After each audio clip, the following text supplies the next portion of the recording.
certain distance. Coming to you live, it's the Forestry and Sawmill Round Table. Welcome back. Let's get started.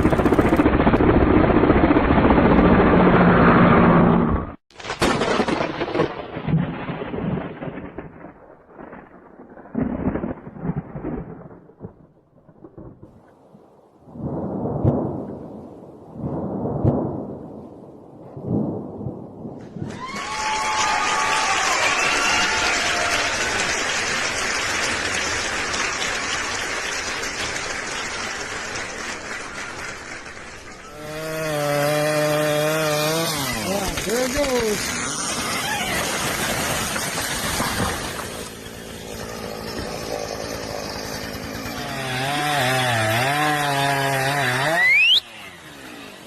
Go! Go, go, go! Go!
All right, good evening, everybody. Welcome to another edition Forestry Sawmill Round Table. I'm John Davidson, Davidson's All Natural Gym.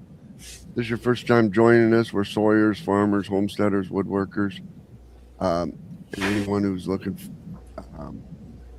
to do some work on any of those properties. Tonight, we're tackling a question that I've heard over and over again. Is a portable sawmill a good investment for a small farm? A lot of you look at a sawmill and everybody just thinks it's another expensive piece of equipment. They wonder if it'll ever pay for himself. And others see it as something that only people selling lumber really need. Excuse me. But what if that was a whole nother story? What if the portable sawmill is actually one of the most useful tools that you can own on a small farm? And that's what we're going to be talking about tonight. We're excited to have Sheraton Park Farms with us tonight. If you watch their channel, you know, they're not afraid to show the real side of farming. He shares his successes and their challenges and their everyday work that goes into building a productive farm. And even some of the failures were shared on a couple of those videos. One thing many people don't realize is that they also own a Wood-Mizer LT40 portable sawmill. They used it as another tool to improve their operation. Tonight, we're going to find out the role that sawmill has played on their farm. And so now we're going to go around the table and we're going to introduce everybody, have everybody introduce themselves, tell us who you are, where you're from, what kind of sawmill you run, and one sentence about your operation. Who you are, where you're from, and what kind of sawmill, in one sentence. That's all you get. Rick, it's up to you. I'm Rick with Two Brothers Outdoors. I have a Hudson HFE30. I am retired and I sawmill to supplement my retirement income, and it's kind of a hobby and I enjoy it. And we're in the Adirondack Mountains of upstate New York. Tim? Oh, that is not Tim. Let's try to get Tim up here. There's Tim. I am Tim. I also have a Hudson Hudson Oscar 330 Pro. I am also up in Adirondacks of New York State, and I still am employed. Going to be retired in a year, and I'll be a full-time hobby sawyer. Andy, you're up. My name is Andy Smith. I'm with Southern Adirondack Outdoors. We're in the southern Adirondacks. We're about 20 minutes north of Utica, New York. We have an LT15. We mill basically as a hobby and harvest logs off our own property. Let's see. Neil and Craig aren't here. So let's try Eric Matthew. Hey guys, my name's Eric. This is my son, Matthew, and this is the infamous Solomon. He's my grandson, or no, son-in-law. Sorry, but him and Matthew do all the editing for our YouTube channel, Buried Lumber. Now we run a Wood-Mizer LT40. We run a full sawmill business. We saw 5-6 days a week, but we do from log to lumber, so kiln drying, motor planing, tongue and groove, V-groove, nickel gap, whatever. We try to do full service turnkey work for customers, and our sawmill is the business. Okay, there's other aspects that make profit better, but you can't run a sawmill business without a sawmill. So In North Carolina? we're in Western North Carolina. Thank you. Western North Carolina. Let's see. That's supposed to be me right there. I'm supposed to be up next. John Davidson in Northern Illinois, LT35. I run a 160 acre farm. About 20 or 30 of it's wooded. The rest is row crops. And I run a YouTube channel, Davidson's All Natural Gym. And I'm your host for tonight. So let's see what Chuck has to say. Hey guys, my name's Chuck Lewis. My wife and I own Sheraton Park Farms. We're in northwestern North Carolina, Wilkes County. We do have a LT40. That's part of our operation. It's certainly not the centerpiece of what we do. We're primarily direct-to-consumer beef, pork, and chicken. We sell a lot of protein products to customers at farmers markets, direct off the farm, and in bulk. And tonight we're just gonna go right back to Chuck with Sheraton Park Farms with our guest tonight, and we're just gonna jump right in with probably not with his background first, but just right with the sawmill first, and see what, because we're all kind of sawyers, I guess. So we'll jump into that one first, and we'll go back to Chuck and see why did you decide on a portable sawmill? So my family actually has a history of timber work and sawmilling and that kind of thing. One of the earliest memories that I have, I was probably 4 or 5 years old. My dad and my grandpa ran a circle mill, and they called it, and maybe you guys know the difference, but they called it a block mill. And what they done was and this is the, a 50-year-old memory from a 4-year-old. So y'all kind of bear with me here, 4 or 5-year-old. But I remember they were cutting squares, and they were 2 by 2 or 3 by 3, and they were about 16 or 18 inches long. And they would cut a truckload of those things. I think they were primarily oak and pine, but they would cut a truckload of those things, and they would take them up to Abingdon, Virginia, and would sell those to furniture corporations. Thomasville Furniture and different furniture companies would come in and they would buy those. And I think part of what they would do is they would take those and they would turn those into table legs and, chair spindles and that kind of thing. So that's one of my earliest memories. And I had a couple of uncles. I had one uncle. Well, actually, I had 2 uncles that between them, they couldn't put together 10 fingers. They'd cut them off with chainsaws and sawmills, back when all this stuff was just as daggum dangerous as it could be. And so my family had a history, and I'd always wanted a mill. Well, after my wife and I got married, I casually made mention to her one time. I said, I'd like to get a sawmill someday. And she said, oh, you'll kill yourself with that thing. Well, she was thinking, and at the time I was thinking about, the old Frick mills and the old Meadows mills and circle mills and that kind of thing. And then I kind of discovered bandsaw mills and got interested in those. And by this time we'd sort of bought a farm and started a YouTube channel. And I, was looking to add a mill just primarily as a hobby and to be able to, do some things on our farm and with our property and cut some lumber and, just kind of piddle around with it. And I sort of discovered the bandsaw mill. And initially I was looking at a pretty manual mill, one of the, pretty basic Woodland Mills, I think the 122 or whatever it was. And my wife loves me, really she does. But she said, you're not getting any younger. Why don't you save your money a little bit and get something with some hydraulics? And so I saved for another year or two and ended up buying that LT40. So that's how I kind of got into it. I've always had an interest in sawmills and lumber and taking raw material and turning it into something that's a very usable product, something that is useful and just adds value to it. And that really kind of goes along with what we do here with cows and pigs and chickens. We get these animals and we feed them and care for them and work them and turn them into a more usable product. A pack of ground beef is much more usable to folks to eat than a cow standing out here in the field. And so that's sort of the history and how we got interested and how it kind of fits in with our ideology of what we do here in terms of taking something and making it into a more usable, serviceable product for folks. Yeah, that sure fits right in with everything, doesn't it? So I know you built the we're going to go to the comments here in a minute. Everybody hang on a second. I know you're building a timber frame, right? Yeah, so was that one of the first projects, or was that down the road?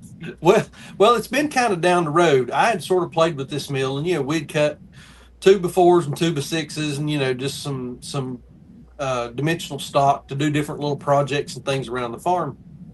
And we've been doing farmers markets every Saturday. Get up at 5:30 in the morning and slug down to the farmers market and sit there for 4 or 5 hours and come back home. We've been doing that now for about 9 years. And we decided that we wanted to build a farm store, or we wanted to put a farm store on the property. Well, we own 70 acres right here in the foothills of the Blue Ridge Mountains. And, I could go down here on Highway 421 and I could buy one of these little old sheds and have that thing, put up here tomorrow, run a little power to it, and I could have a store going in a few days. But we felt like the property itself, the farm itself, really kind of deserves something a little bit more befitting of what the farm actually is. A Blue Ridge Mountain foothill farm. And so we decided that we wanted to build a timber frame store, or to build a timber frame building and use that as a store. Well, a couple of years ago, I went and took a timber framing class from a guy by the name of Jim Rogers. I think he's kind of big in the whole timber framing world. And there was a guy there that was helping him, Dan Flynn. And Dan owns Quarry View Woodworks and the Timber Framing Learning Center of Western North Carolina. He's down around Asheville. And I called Dan up and I said, hey, man, I took this class. I know you're still teaching classes. Do you ever do a project as part of your class? Because here's what I've got in mind. I want to do this 16 by 20 timber frame with a porch. And he said, man, that is perfect. We'd love to do that. So got him lined up to help do some of the joinery. And I got to work cutting the timbers. And so we've cut, about 90% of the timbers here on the farm. Dan's done some big, long 16-foot stuff for me that I just didn't have the logs in stock to do that. But that's been one of the bigger projects that we've done, and that sort of turned into the primary thing that the mill's doing right now is cutting stock and cutting, decking material and bracing and all that kind of stuff for the timber frame building. And that's pine, oak. It's really kind of interesting. Yeah, it's really kind of interesting. I was using what I had, and we wanted to do white pine, but I just did not have enough white to do it with. But I had a ton of yellow pine laying around here because I've got some good friends that they do a lot of lot clearing, and sometimes they'll cut stuff and it's take it to the landfill and dump it or push it over in a hole.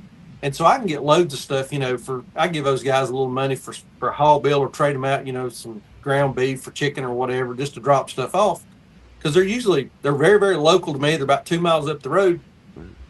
And so we started doing yellow pine.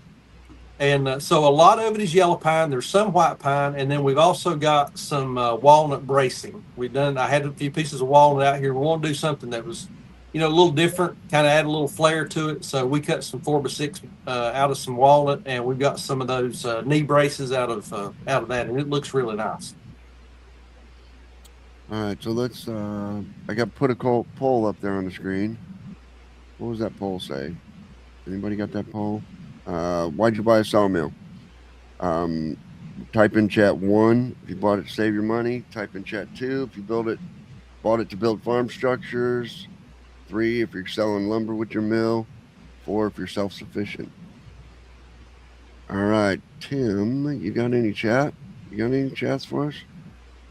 Or not? No, I got much going on over here at No all. chats? Oh my goodness.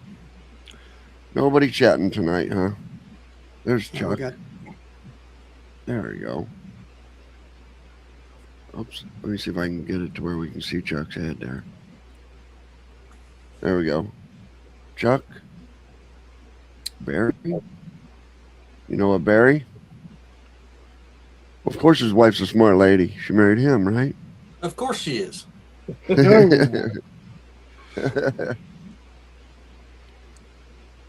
I tell her Mill with she got hydraulics. my wife got the short end of the deal though. I got a much better deal than she did. I married above my level and she married down for sure. Yeah, going with hydraulics was definitely a smart one. Yep. Yep. Oh, nobody here's bottom mill yet. Okay, well, that was a bad poll. Nobody here's bottom mill. Everybody here's here for Chuck. Nobody's here for the sawmill stuff. Right? I got a So, for I Joe. bought mine for all of the above. Have you noticed a little bit of revenue stream solid for the public? Yeah, so I've done a few jobs for folks. I had, and actually a lot of it's been folks that I know that have reached out and said, "Hey, could you cut me this or could you do that for me?" We've done some of that. They've always been gracious enough to pay. But I've done a couple of paying jobs. I still work a full-time off-farm job, even though I'm home-based. I've still got a full-time job, and then we've got the farm, 70 acres here, and I really just don't have a lot of time to dedicate to building that business. I think it's probably going to be, Eric and I were talking earlier today, that's probably going to end up being my retirement gig, is doing, working that mill a little bit more and generating some revenue with it. Cool. how long have you had it? So I ordered that mill in February of 22, and it came in August of 23. I kind of ordered it whenever, everybody was buying sawmills and the pandemic was kind of wide open and all that kind of thing. So I ordered it and had to wait a little over a year to get it. So, any surprises that you didn't expect? Yeah, so I think the big Moment? surprise. Yeah, I think the big surprise. Well, a couple things. Number one, sawmilling is not nearly as daggum easy as it looks on YouTube. It is not. Turn that blade on and walk a line. There's a lot of math. There's a lot of figuring. There's a lot of strategy, and I'm still not very good at. Always learning. So that was one of the big things that I learned. And the second one was. These are machines are complicated and there are issues and there are problems. I've not had any major issues with my mill, but there's always these little things. And so learning to troubleshoot a machine that I have no familiarity with has been a little bit of a learning curve and a little bit of a challenge. Yeah, that would do it, wouldn't it? All right. Anybody else? Same question. Moment you realized you needed a sawmill. Andy, when did you guys buy your sawmill? What'd you realize you wanted one? We bought in 2019. We were to the point where we had cut so much firewood we couldn't possibly use it all, and we wanted to start doing something more productive with, especially the nice cherry that we were taking down. And we really don't harvest a lot of trees. What we're doing is cleaning up what is dead, damaged, and disease. So that's supplying us with a lot of lumber without even having to take live trees down. So in 2019, we did that. We bought the mill in the fall and didn't set it up until the following spring. That spring, we got hit with a macro burst, and it absolutely wiped out loads of trees in our lots. We have 144 acres. Most of it's wooded. So we had a lot of trees down, and we still haven't milled some of those. So it worked out perfect that we had bought the mill. And we also bought it just ahead of COVID, so we didn't have to deal with the long wait in order to get a mill. So take the, oh, you deleted the what the hell are we talking about comment? No, I did not. That's still Oh, that's still up there. What the hell are we The talking other one. about? The other one. We're talking about is a sawmill a good investment for a small farm? What can you do with this sawmill? Is it a tool on your farm? Is it just another toy on your farm? Is it another business? Is it an asset to the farm?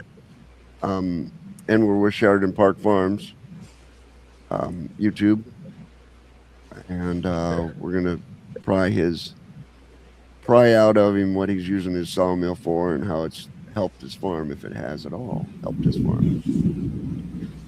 Tim, well, when'd you guys?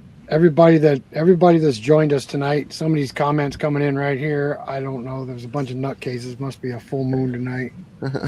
I bought my first sawmill back in 1996, 95. It was a commercial circle mill. I bought an old farm, and the farmhouse was falling down. I wanted to build a new house, and I had a lot of timber. That was the easiest way to do it. And of course, that turned into a business inadvertently. Then I sold that business, and when I went to retire, told my wife I wanted to buy another sawmill. She thought I had lost my mind. Sent me down for Alzheimer's testing. And I bought a band mill that we could handle. One man could handle it, not four men. So, and it's been quite an experience. There's a learning curve to band mills compared to circle mills. I'd also like to mention that we live up here in the Adirondacks. There's a lot of farm country just south of us, and there is a lot of farms, old farms, that have bell saws. Bell saw was a circle mill that was built particularly for farmers. It was driven off the PTO of a tractor, and there's still a lot of old bell saws around. So farms and sawmills have gone hand in hand for quite a few years.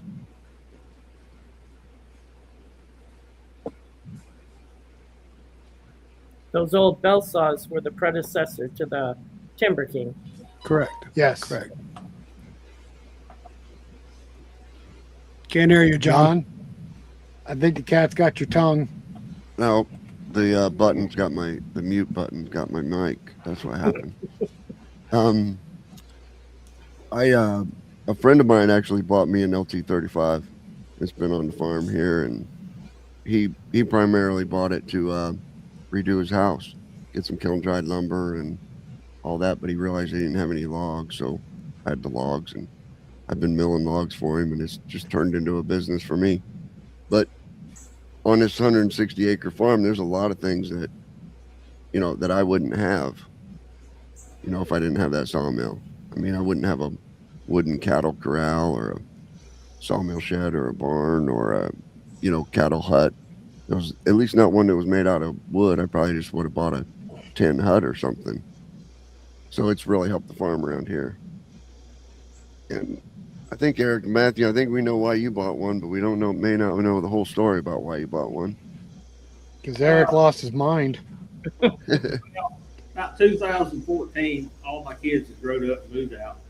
Matthew's the last one. He joined the Army and left the country. And I needed a hobby, and he had disposable income finally. yeah, had disposable income. Dad had hired a guy to mow the mill for him a few years earlier, and I helped him that day. And I said, you know what, that's something I really enjoyed. And my grandfather, as well as my uncle, just right over the hill here, had a circle mill in my younger years. So kind of in the blood. I needed a part-time hobby to keep me out of trouble. Matthew come back from overseas, and we mobile milled 2 or 3 times a month for 8 or 9 years, and it's just a hobby that got out of hand. And that's the way most people start, and that's the way I recommend everybody to start. If you don't have a sawmill business, don't go spend $100,000 buying you a sawmill and think you're going to run a business. Go buy you a mobile mill and start mobile milling in your area, as well as stationary milling at home, and grow into a business. Right. So, Chuck, I guess we're going to go back to you right now. Tell me, here's one. I'd just like to know this personally. Did you figure out what it would cost you to build a timber frame?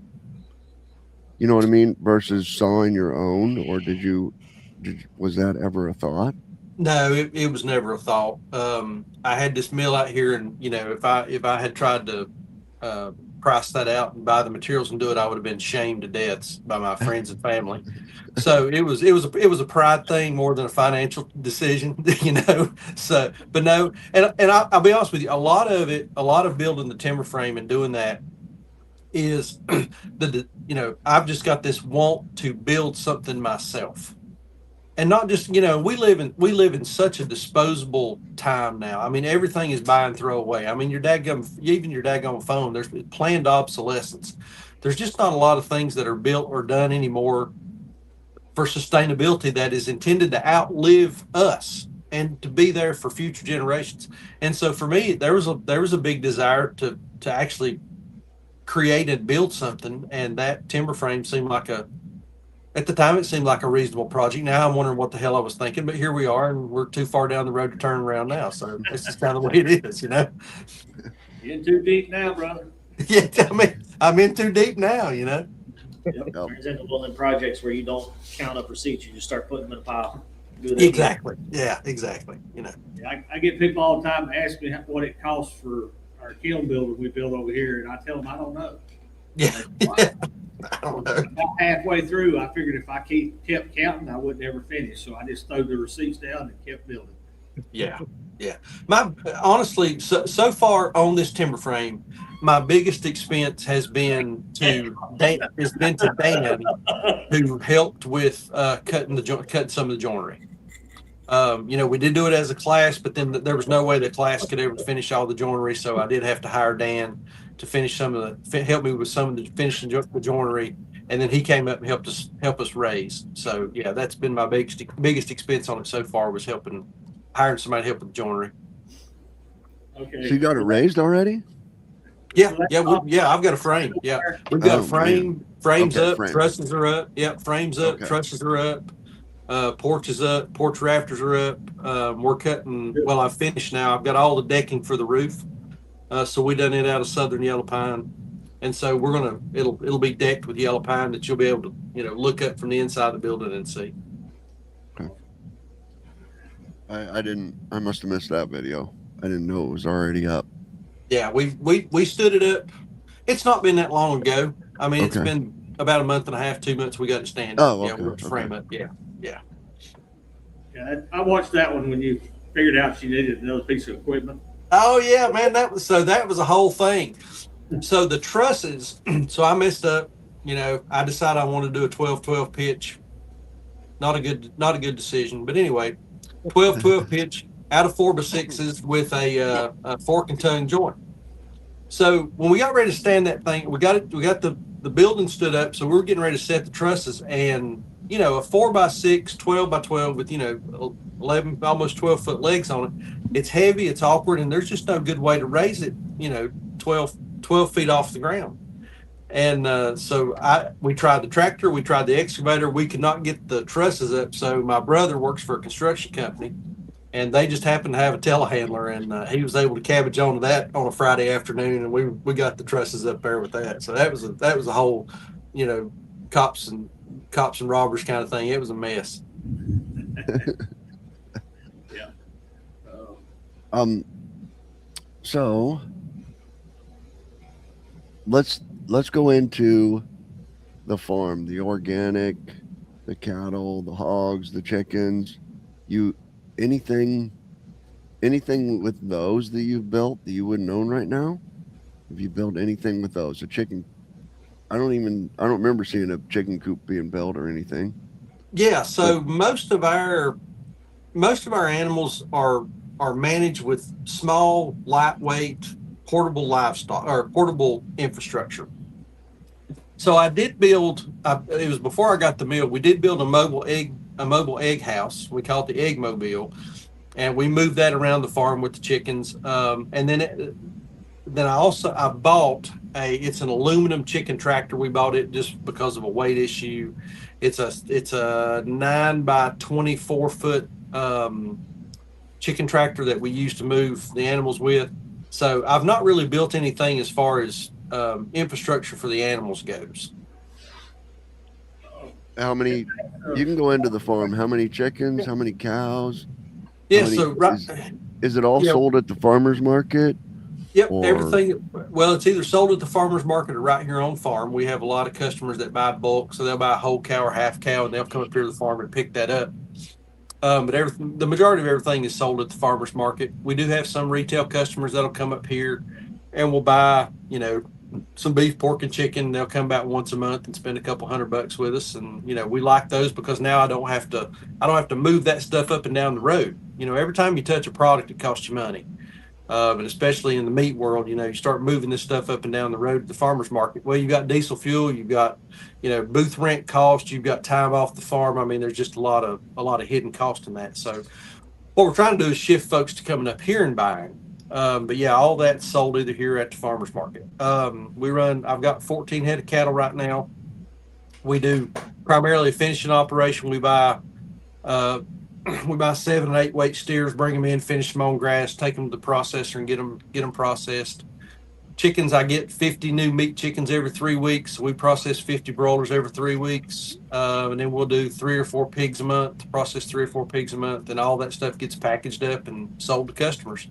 And we market to folks that are looking for locally grown, know your food, know your farmer, no hormones, no antibiotics, naturally raised. We don't carry the organic label because there's a lot of things in the organic world that we don't necessarily agree with.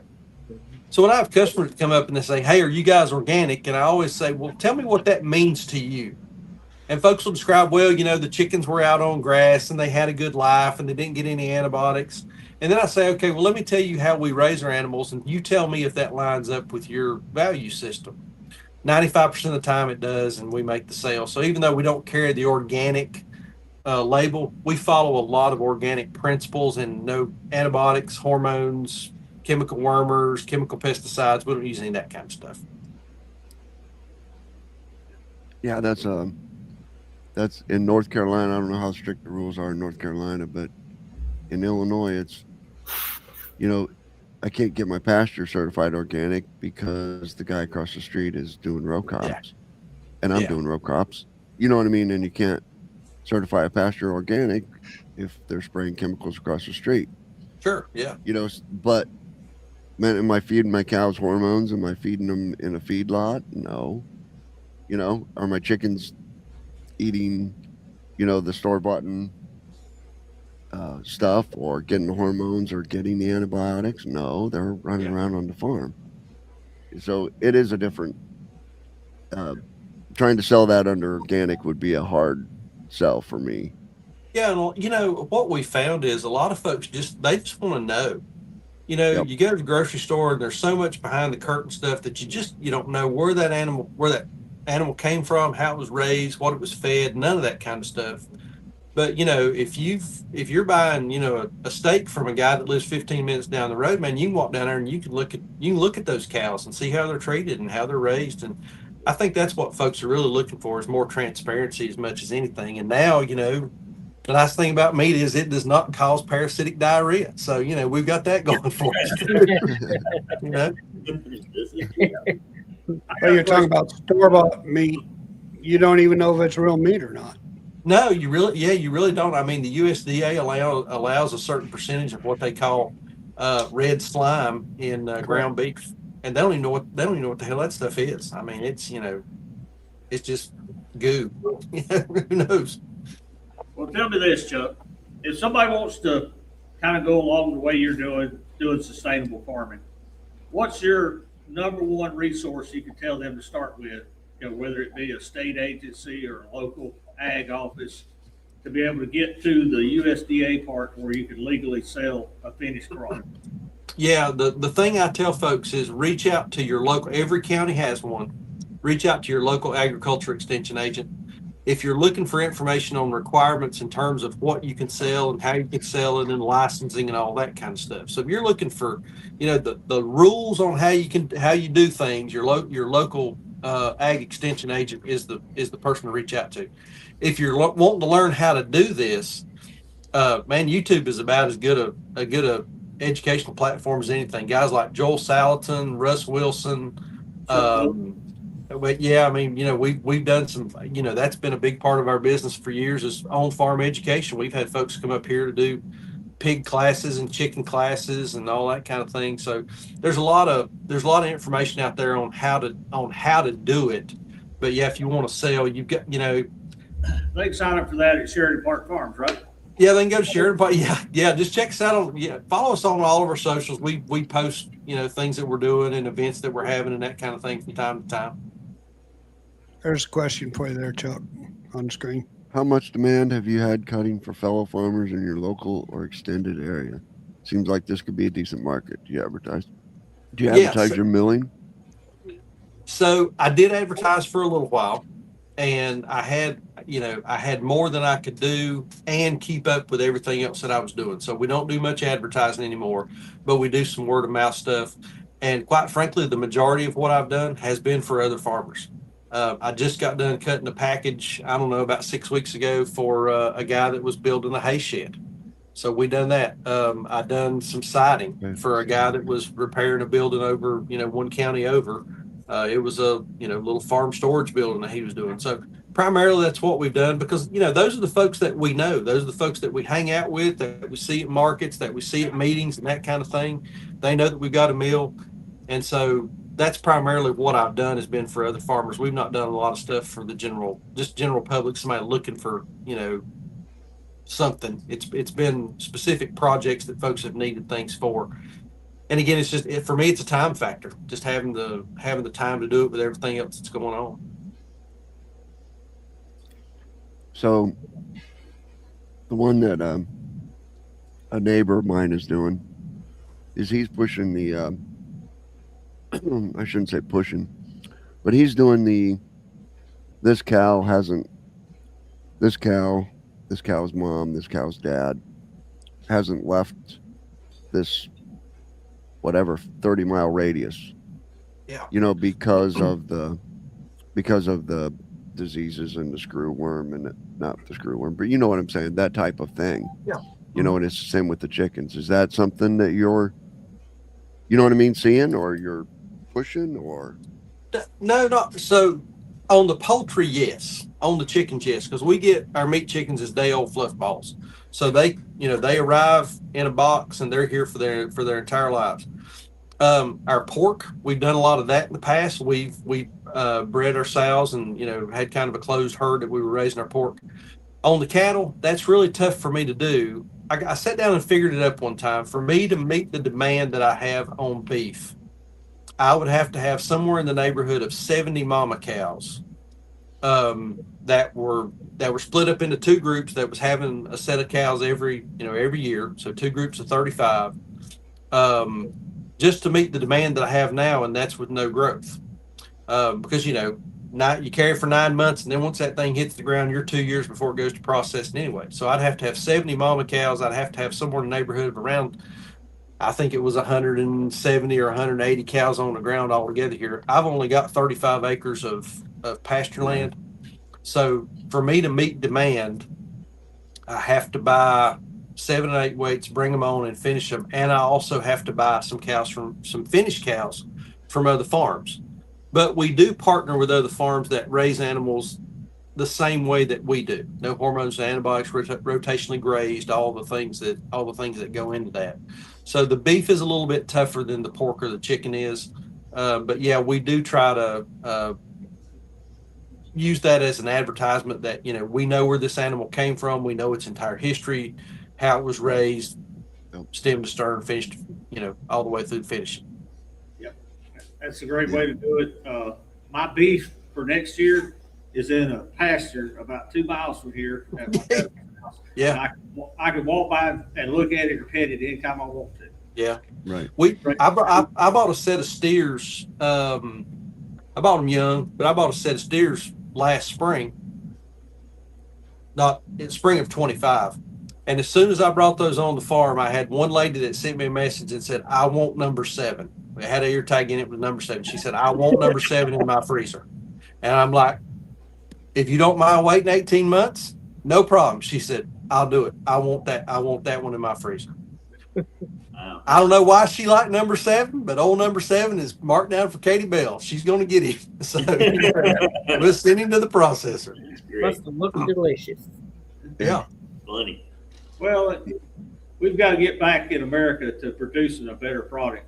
And the big manufacturers need to go back to what he's doing, producing a sustainable product that has a history and not a pack of ground beef at the local grocery store that's got 50 distinct DNA traits in it. Yeah. Yeah, and that was just my opinion too, this is just my opinion too, but I think it's the customer too. If the customer demands it, that's where we'll go. That's where we'll take the market. You know what I mean? If the customer doesn't want the package of hamburger with 50 DNA different cows in it, then they'll come to Chuck here and buy his cows, and that's where the market will go. And there'll be 100,000 more Chucks, and there'll be a lot less, you know what I mean? Big time cattle processors. Have their own meat either. Yep. Yeah, and I think us local farmers, I think we don't do a good enough job of offering ourselves up as an alternative. I've had folks that have come up to me and at farmers markets and say, "What are you selling?" And we're beef, pork, and chicken. And they said, "Well, where do you get it? Where do you get that from?" "Well, I grow it." "What do you mean you grow it?" And start explaining to them. And they're like, "Well, I didn't know that you could grow something on your farm and then sell it to somebody." Right. I mean, and so folks have just become so disconnected from where their food comes from and how to access it. And I think we as local farmers have got to do a better job of getting our message out there and offering ourselves up as an alternative. Yes. Yeah. I watched the one where lady didn't know how to cook hamburger. Yeah. And let me tell you another one. This will blow your mind. I get this from folks that are 30 years old and younger. Do y'all have any boneless chicken? Do y'all have any boneless, skinless breasts? No, ma'am. Everything we have has bones in it and skins on it. I can't eat anything that's got a bone in it. I mean, it's like, gosh almighty, it's just unbelievable. So anyway, yeah. Stop looking at me. I know what John's thinking already. Oh man, no, I'm not. It's sad. Bull. It is sad. Yeah, guys. I didn't say a word. They don't even know where it comes from. They have no idea. Yeah. You know, I get it with the eggs. The eggs is my favorite one. Oh well. They look at it, folks providing for themselves. Whether they're fishing, hunting, or raising cattle, raising chickens. But that's where a country comes from. Yeah. Basic self-preservation, being able to take care of yourself. If the world goes to crap tomorrow, the last one's going hungry is Chuck Sunder. They're gardening, they're farming, they're producing a stable product that they can either consume or sell. We need more of them. I think we'll be all right till we run out of neighbors.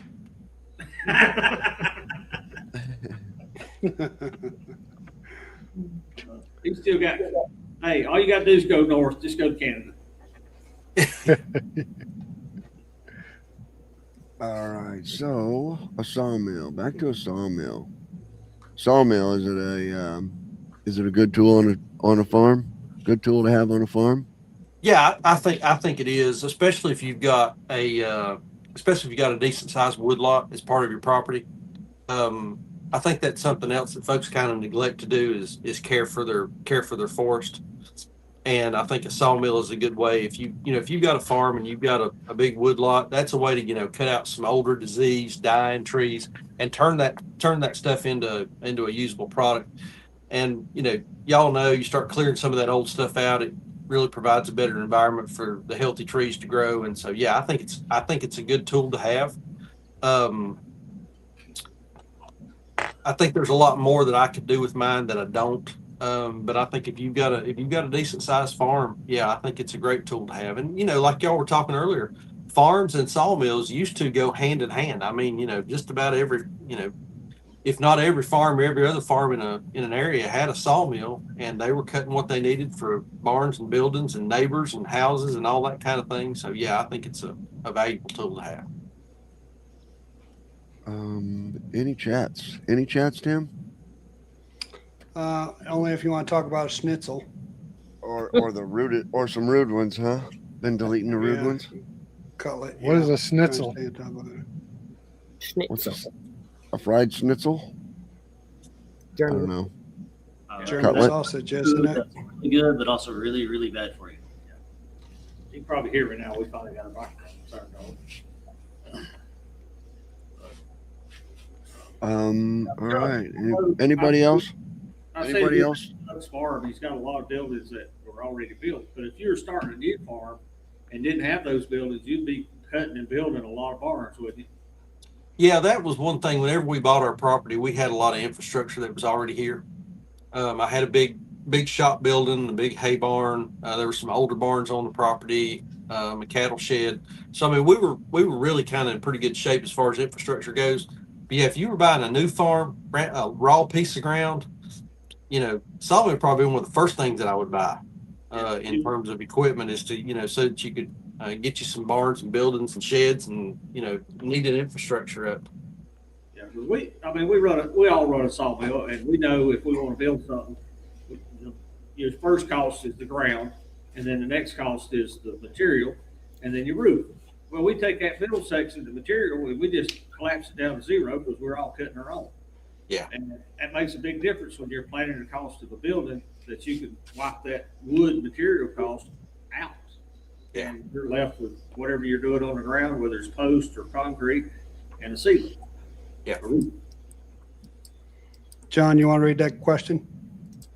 I mistakenly bought a Mechmax 26 sawmill, and it's a piece of shit. And I want to upgrade it to a larger, better saw. Can't take the step. I'm guessing can't take the step up to a Wood-Mizer yet. Any suggestions? Rick and Tim. Marketplace. Yeah, marketplace. They're everywhere on Marketplace. Yeah. Just depends on- Well, the suggestions we would make would be either Wood-Mizer, Hudson, or Timber King. Anything that you can get support from. There are less expensive mills out there, but like you said, with the Mechmax, you learned you just need to do research on what you can afford or what you think you can afford, and go from there, because the three I just mentioned are all American built sawmills, and they all have good welded frames and things. So just do your research. That's my recommendation. Yeah, sawmill is a violent machine. I don't care what brand you buy, you're going to break it. You're going to wear it out. You're going to need technical expertise. You're going to need parts, service, and learn how to work on it. And buying something from the other side of the world that you can't get none of that, it's going to lead you to problems eventually. I think you ought to get an American-made product and buy it. Buy what you can afford. Buy the best you can afford and go to work with it. So Yeah, so Facebook Cook's Marketplace. Cook's is another American built mill, Cook, as is that Timber Buddy that somebody mentioned earlier. That's an American built mill as well. Yeah, the Cooks are really nice mills, but if you're complaining about the price of a Wood-Mizer, or not ready for the price of a Wood-Mizer, you're probably not ready for the price of a Cook. Yeah, or a maker. I was going to say Baker. Baker's So a suggestion- commercial mill. That's really expensive. So one of the suggestions is to promote your Mecmex is a great sawmill and sell it on Facebook Marketplace to Eric and Matthew, or somebody like Eric and Matthew. That could And be your then- resaw and then- mill there, Eric. And then buy an entry level, sawmill from one of those Absolutely. brands that we just mentioned, and it's work, but it's entry Well, level. just do your and it's research. It's less money. It's all Yep. out there. It's all out there on Go the from there. internet. Talk to I fellow know- Sawyers on YouTube. You can take any of these entry-level American-made sawmills and cut beautiful lumber. LT15s, Yes. 20, 25s. I don't know the numbers for the Timber Kings and the other ones, but they'll all cut beautiful lumber. You're just, you may have to roll the log. You may have to do the manual up and down, and you may have to push it, but they'll all cut beautiful logs. And Correct. Learn your craft. We You like it, sell what you got, buy something bigger. I don't Well, know Tim anybody, the first mill they bought other than Chuck, it won't be long, he'll be upgraded again. Tim and I both bought Hudson's. Tim bought an entry level mill, and he soon moved up to the Oscar Pro. But our mills, especially my mill, has been through hell. I've beat that mill to death for the last 7 or 8 years. Still holding up and still sawing well. And you can get into a 30-inch or a 36-inch Hudson mill for around 10 grand. And you can add the upgrades as you go along down the road. Correct. Just being willing to learn how to work on it, learn to use it. And I tell people, if you've only got one project that you're intended on doing, find you a local sawyer and have a saw your wood. Right. I hate to see a sawmill on Facebook Marketplace that's 10 years old and it's got 50 hours on it. Why did you buy it? You bought something you didn't need. So if you just got one project, let somebody like one of these guys saw your wood, make you a beautiful product, and go do your project. And it's not for Yep. everybody. Well, That was my Eric, one. Go ahead, Rick. if I ever decide to sell my mill, it's only going to have 50 hours on it.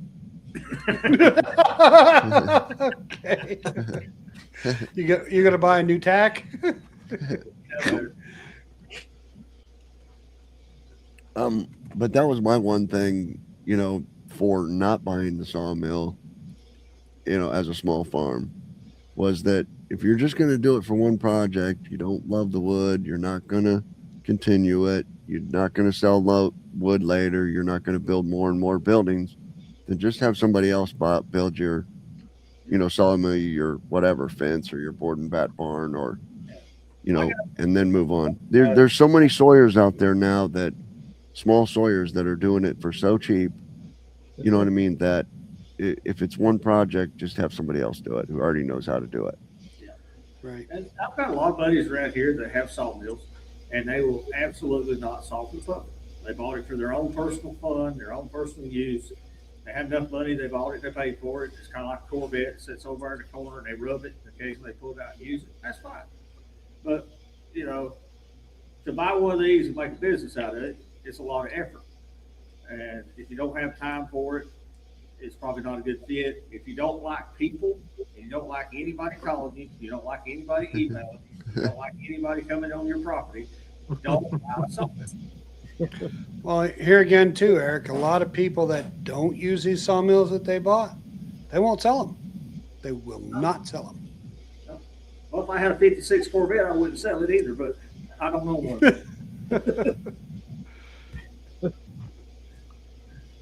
I understand why some people have them for a hobby. But it's a mighty expensive tool to have laying around for a hobby. Well, it's funny, when COVID came around, you couldn't find a sawmill anywhere, and everybody was getting into it because, everybody was having all this extra cash, and everybody's buying it because, I'm going to make lumber for everybody. I'm going to get rich. You know what I'm talking about. And then all of a sudden, the market got flooded, and the sales weren't there, and then guess what? Yep. And we've evolved in our business over the last 4 or 5 years. We kind of use the Little Caesars montage, hot and ready. And that's what people want. They want their wood hot and ready. They'll call you up if you got this. And if you do, they're hot and ready.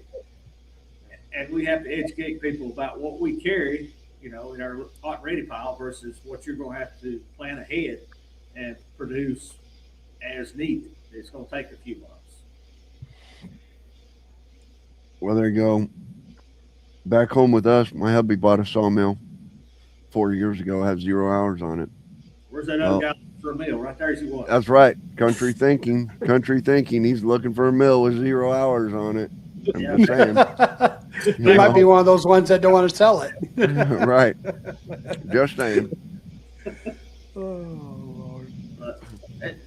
The modern band mill is a wonderful thing. It allows people like me to get in the sawmill business, in the $30,000 to $40,000 range, not counting any kind of equipment, not counting the building. And if you go try to buy a circle mill and the setup you got to have to run one of them, you're $1 million, and you hope you can cut a piece of wood with it when you get done. So it's a great modern invention. I appreciate Wood-Mizer and these other companies that have invented this years ago and kept producing better and better products to allow small business owners like us to get into the sawmilling business, to compete, not competing with them, but compete in the local market.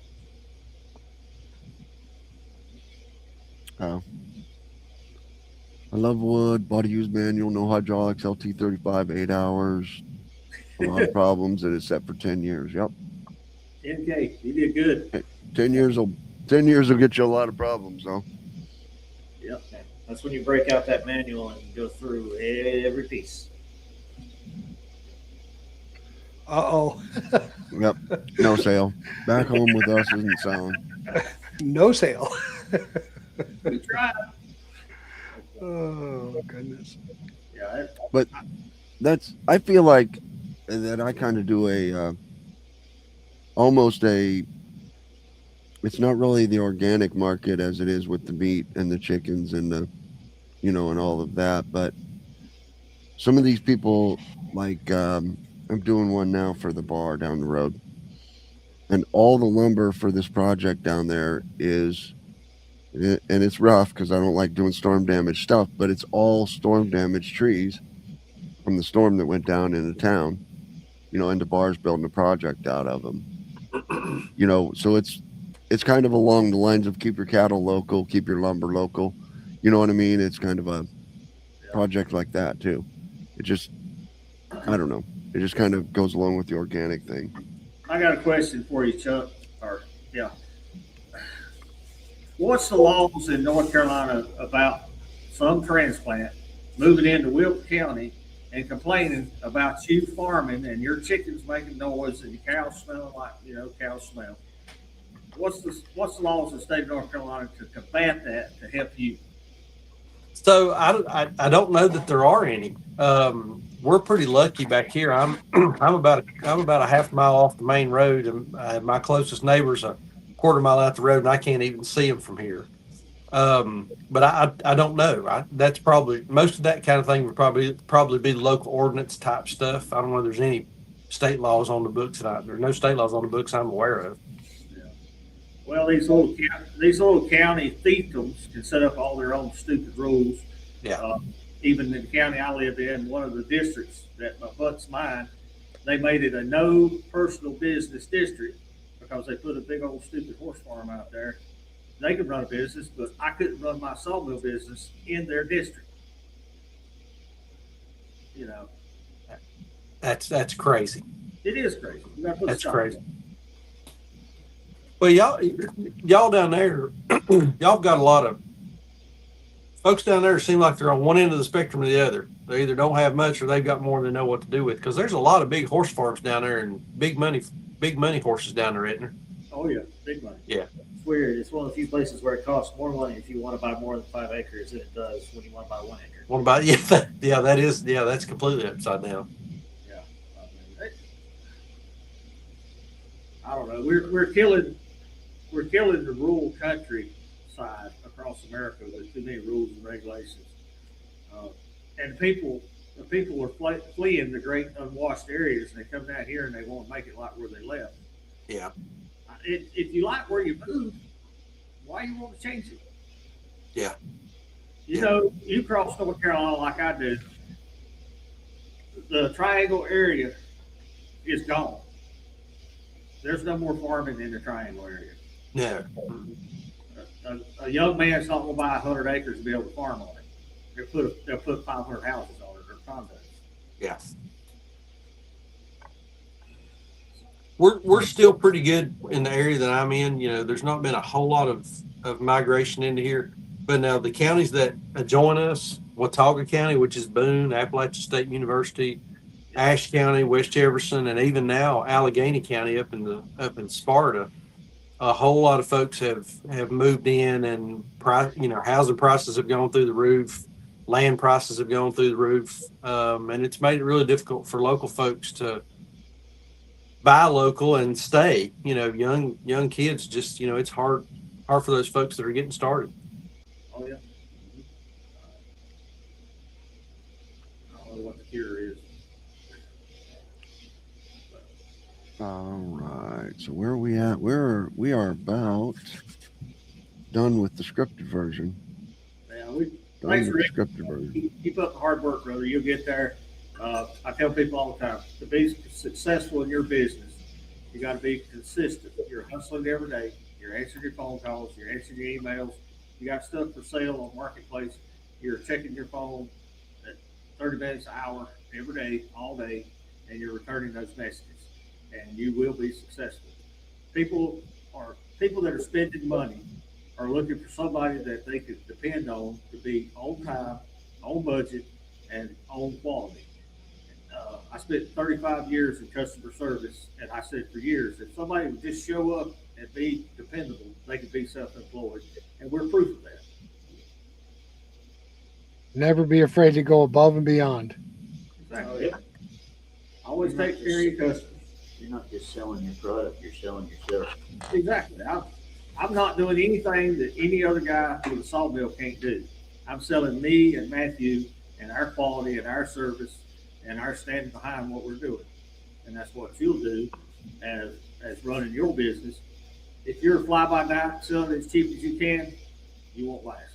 If you're selling a quality product that you'll stand behind, and if somebody buys 100 boards, you let them leave with 105 because you want to make sure if one of them's bad, they can replace it and they don't call you and complain about it, you'll do all right. Well, you treat people right, take care of them, and they'll be back. They always are. It just takes that one person, though, and then, 100 people, he'll badmouth you too, but what can you do about that? Always trust your gut or trust your dog. Okay? If your dog don't like a customer and your gut don't like a customer, just tell them no, I don't think we're going to be able to do business together. Exactly. I just sent him over to Rick's. that would be nice. This Hudson don't work for that, but you go to Rick. There's one right over there. There's a mill over there. Right next door. Yep. Yeah, he sends them over to me, and then I call him 2 hours later. Hey, I got this big order we got to do. And I told him, no, I turned that down. No, you never say I turned that down. You're never going to like every customer you have, and every customer you have is not always going to like you. But if y'all can work together, do good business together, then that's fine. But if you can't, just say, look, I've turned down some work just because I knew me and that person was not going to get along. They had expectations their pocketbook couldn't meet, or they had expectations there's no way a sawmill was going to meet. And say, no, not interested. Yeah, I put my hamburger in the pan, and it just laid there and burnt because there was no fat on it, like the ones in the store, and I'm not happy with your product. And you're like, yeah, that's about right, bud. I don't know how to tell you. It's a good comment from Rick. It never ends, buddy. I'm thinking 5-10 years out in the future right now, mentally, of things I need to add, replace, work on. And the same way with Chuck and his farm. I guarantee you, he's sitting there at his desk or in the middle of the night thinking about things that's wearing out that he knows he's got to plan on replacing, things he wants to add, things he wants to implement, his SOGs, his SOPs. It never ends being self-employed. And if it does, you're doing it wrong. Mhm. And you don't need to have all the equipment to start with. We sold air No. dry mobile mills for almost a decade before we got all the extra stuff. You gotta walk before you can run. Yeah, I was just telling somebody about the one I watched with Chuck on his freezer. You know, once you made that freezer investment, you know, and you went through the numbers on it, you know, and realized how good that was. You didn't have to dig through chest freezers. Yeah, man. We started out with 2 or 3 just freezers that we had found on Facebook Marketplace, and back then Craigslist was still a thing. I don't even know if that's still a thing or not. But we had just these freezers that we cobbled together. People were taking to the dump, and we after we got up to about 9 or so, we decided to make an investment in our farm and put in this walk-in freezer. And I ended up spending, I forget what it was, concrete freezer, the whole deal, about $15,000. But what we saw when that happened was now we can store more product, we can have more offerings and that kind of thing. So our business went up to commensurate it. But I could not have on day one, before I even bought my first chicken, justified buying a walk-in freezer. So you use what you got, you kind of max out on that, and then what's the next best thing that I can spend money on that's going to push my business forward? And then you invest in that and run that till you kind of meet the end of that, and then do, wash, rinse, and repeat. Find out where that choke point is in your business and solve that choke point. And then where's the next choke point? And you solve that one, and that's how you grow, or that's how we've done it on the farm anyway. Now, a quick question on the farm, since you're gonna have that beautiful farm store, and Sandra, I know you don't do it, Sandra does, she grows a beautiful garden. She does all the work. Are you gonna offer some produce as well? If I have extra, we'll sell a little bit, but I'm not going to do any market gardening or anything like that. I just don't have the space for it. I really don't. I enjoy it, but I don't have my attention span is not long enough to do that. Yeah. Fresh tomatoes and squash go good with that ribeye steak. It sure would. And we've got some farms around here that we can partner with to do some of that. So that's one of the things. I heard a wise businessman say one time, if you control the customer, you control the sale. And so what he meant by that is you may not produce everything that you sell, but if you have a wide offering and you can get the customer to come to you to buy your ground beef and your chicken and somebody else's tomatoes, somebody else's green beans, somebody else's apple cider, somebody else's homemade candles or whatever, now you're controlling that customer because you're the one that's got the sale. So I'm not necessarily interested in producing everything that I want to sell, but I want to capture as much of that customer's dollar as I can. But you'll sell like a co-op. to buy. Yeah. Because I know you're doing a beef jerky product now. Yep, we do beef jerky. Yep, and that comes from my beef. I get another guy down in Hickory, North Carolina. He does that for us, and that's another product that we can sell. Now, are you able to mail order that, or is that pickup only? Yeah, I can. So I can ship stuff that is shelf stable. I can, but it's just so cost prohibitive to ship frozen stuff. By the time you buy those insulated boxes and you buy the dry ice, and then you do overnight or next day air. I mean, man, it just gets and I know my stuff's expensive. It just is. But by the time you buy that and then I'll pay for all the shipping stuff, it just becomes very cost prohibitive. But you would do it if they was willing to pay for it. I'd do it if they was willing to pay, yeah.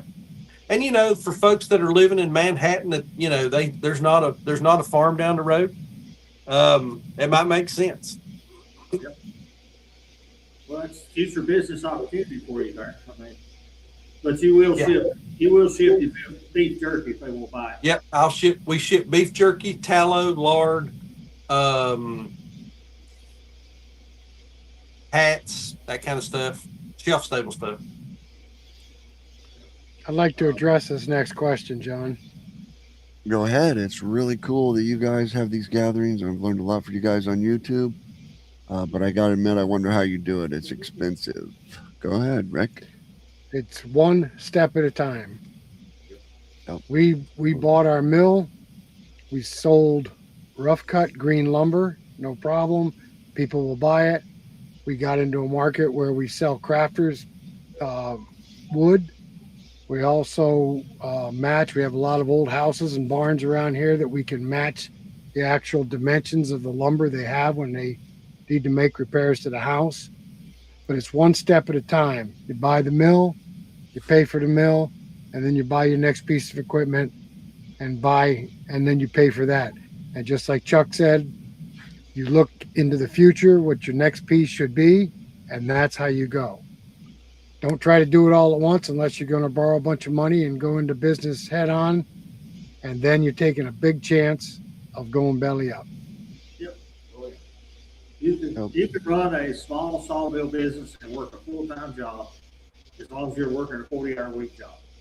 Now, you're going to work a lot of long hours, a lot of late nights, but you can do it. Now, if you're working a 60-hour week job, you're right to quit that job and get something, a little smaller.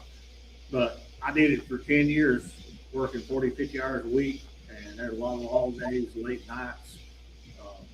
You got to be dedicated to it. There's no way that I could have bought a mill in 2014 and supported my family. We weren't doing that kind of business. It took, I did some advertising early on, but since then, I do no advertising other than YouTube and Facebook Marketplace. It just takes time to grow into it. And that's a good thing for most small business owners, because I was personally not ready to run this size business. It takes a while to grow into it. While we got this second here, I want to introduce Solomon.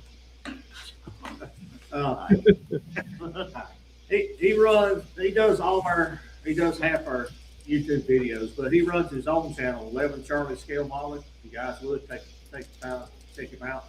He also runs 525 Design. He does 3D printing. Do consultation. He's looking at doing some editing for other channels. This is how you become self-employed.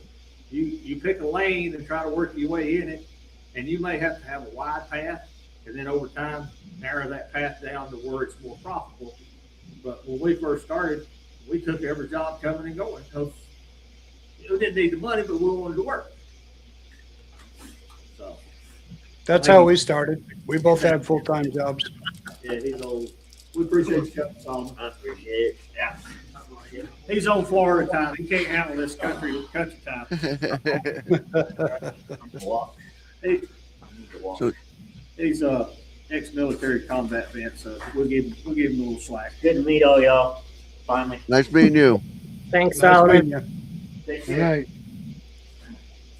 So, So yeah, No. my mill was 5 years ago, and I haven't advertised but like 3 things on Facebook Marketplace. Put your mill in your front yard and start milling a log. Your neighbors will come by, then their neighbors will come by, and the next thing you know, I've been trying to get enough inventory for about 4 years now to start selling kiln dried lumber. And I always think I'm gonna start advertising as soon as I get this, and this built up.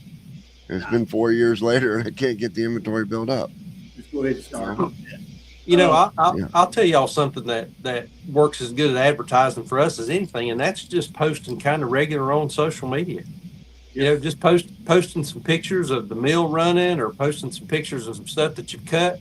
And before long, people say, "Hey, can you do this for me?" or "Can I buy that from you?" And I mean, that's not necessarily buying ads or putting stuff over on Marketplace, but just posting what you're doing and documenting the work that you're doing. I think that's a big advertisement as anything. I'll tell anybody, YouTube is a great business tool to help you out when you're first starting. People may not want to interact with you one-on-one to start with, but if they can watch a YouTube video and see who you are, the work you do, they're a lot more susceptible to, hey, these people know what they're doing. They got some stuff going on. And I'm sure you guys will agree, your best customer is the one you pick up the phone and they say, "Hey, Joe told me to call you. You can take care of this." Rick just got one of those phone calls the other day, didn't you, Rick? When we was at the What's that? Woodtown, the phone call you got the other day. Yeah. Gentleman down there in North Carolina. He's down there. Eric, he knows you guys, he said. Uh-oh. I'll be right back. I gotta go help Caitlin with the kids real quick. He's gonna get. Yeah, I love those phone calls when the first thing they tell me is somebody recommended us. Yeah. Word of mouth is your best advertisement. I don't even I've wanted to put a sign out on the road, Bearded Lumber. I almost don't think I will. Because if you don't know how to find me, you probably don't need to. Now, Chuck, earlier on, you said that the old mill that your father or grandfather had was called a block mill. Yes, sir. That's what they called it. And the only thing that I specifically remember about it was it sat a little bit higher, and they had it was more of a table instead of something that sat down closer to the ground with a carriage. Yeah. Well, they've referred to circle mills as block mills because on the carriage they have head blocks to put the log against. Okay. So they called them block. That was a common term of a circular mill, was called a block mill because of the head blocks. Did not know that.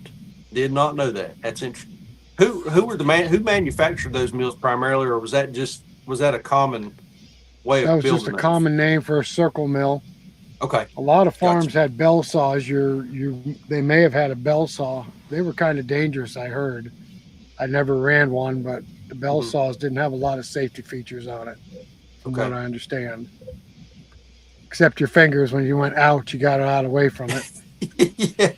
Yeah. And I remember, it seems like they ran it with a Dodge motor. I don't know why I think that, but that just seems like what they ran it with.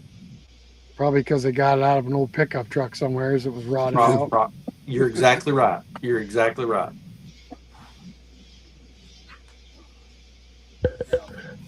So I really thought, doing this, I thought, man, Andy or Paul are going to be the perfect, running a farm with a hobby sawmill, exactly what Chuck's doing here, except not the organic, chickens, and I thought, man, Andy's going to have a lot to say, and you haven't said 2 words tonight, Andy.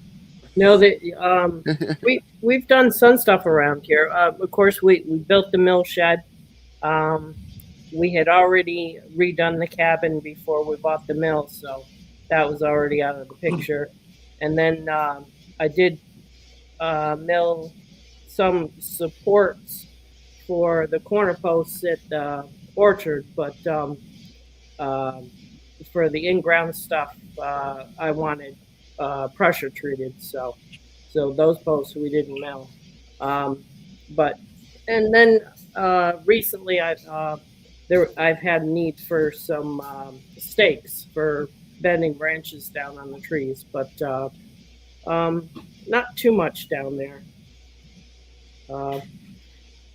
Otherwise, mostly projects around here. We have a couple buildings we'd still like to put up that we need to work on.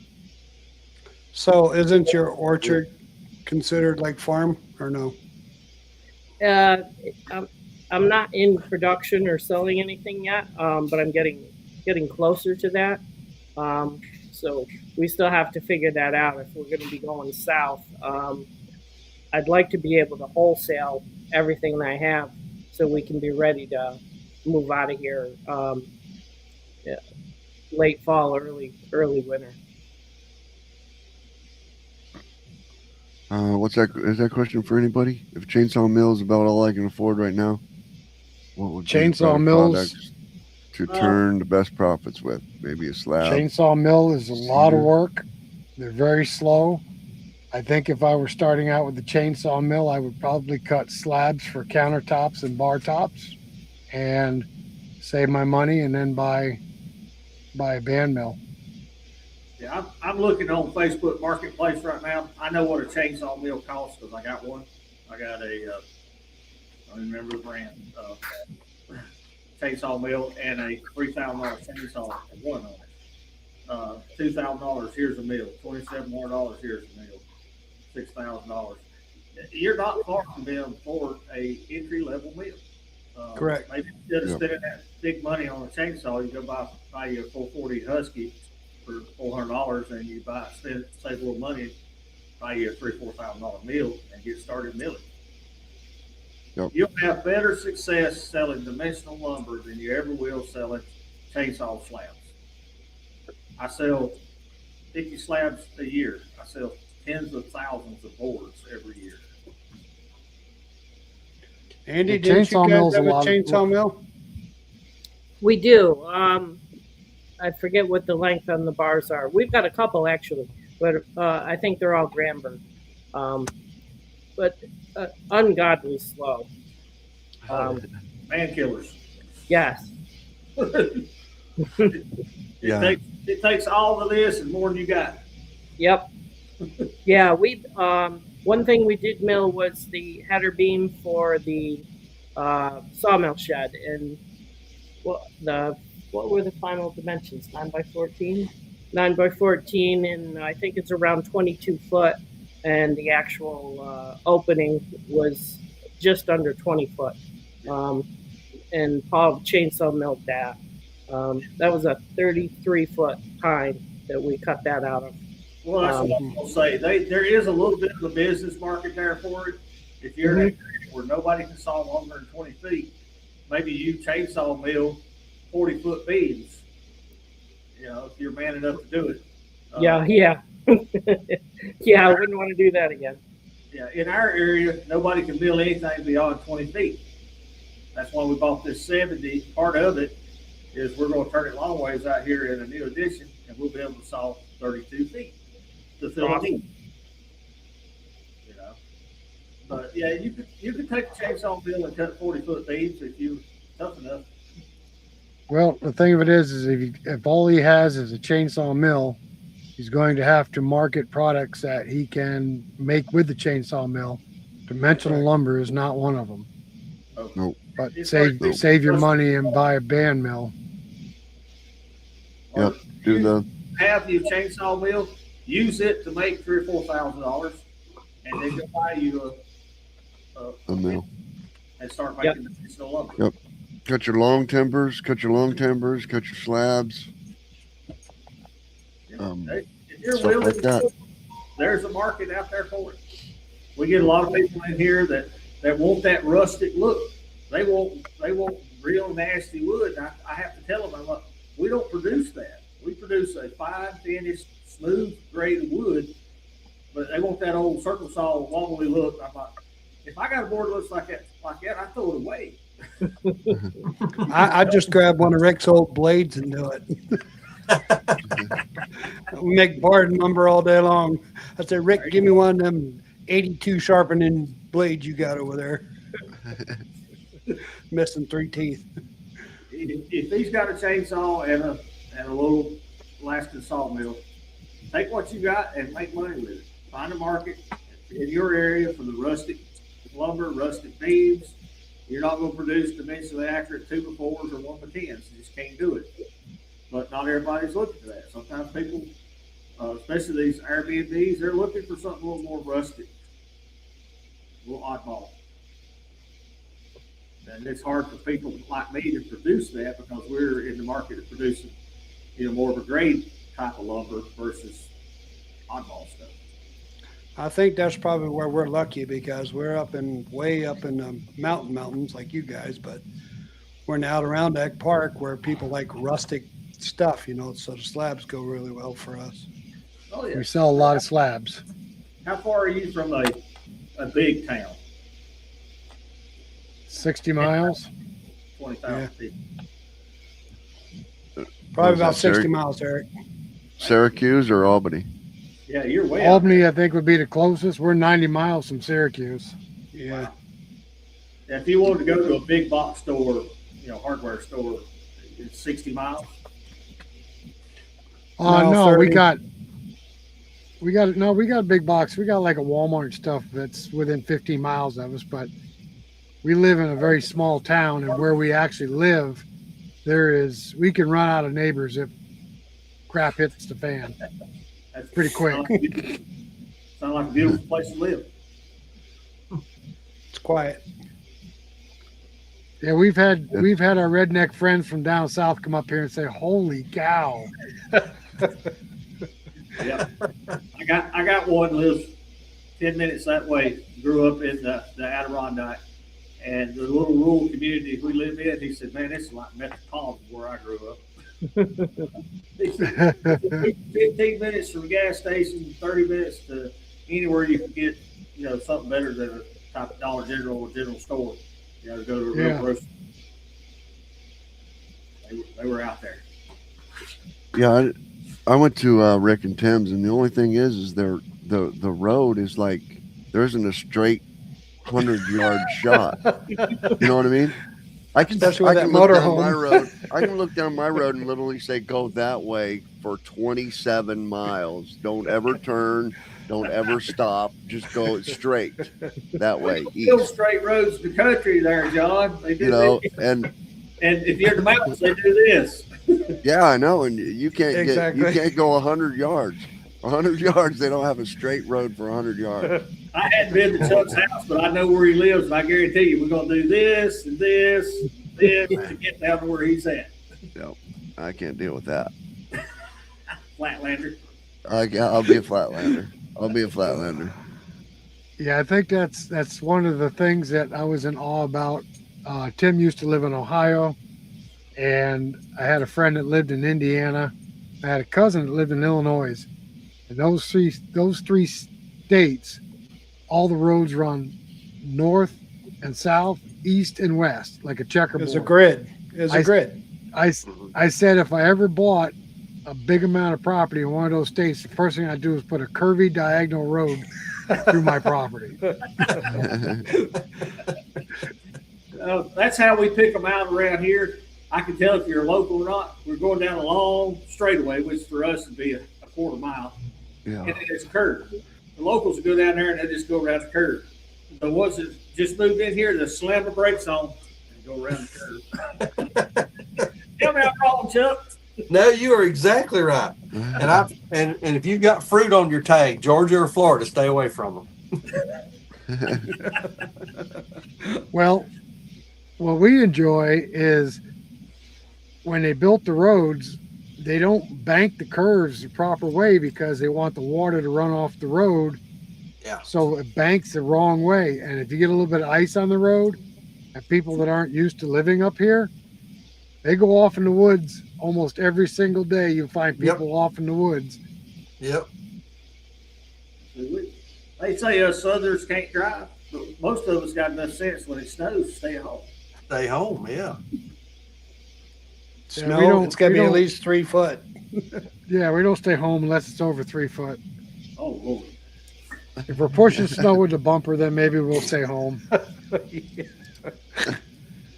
And that's with a 6-inch lift in the truck. Yeah.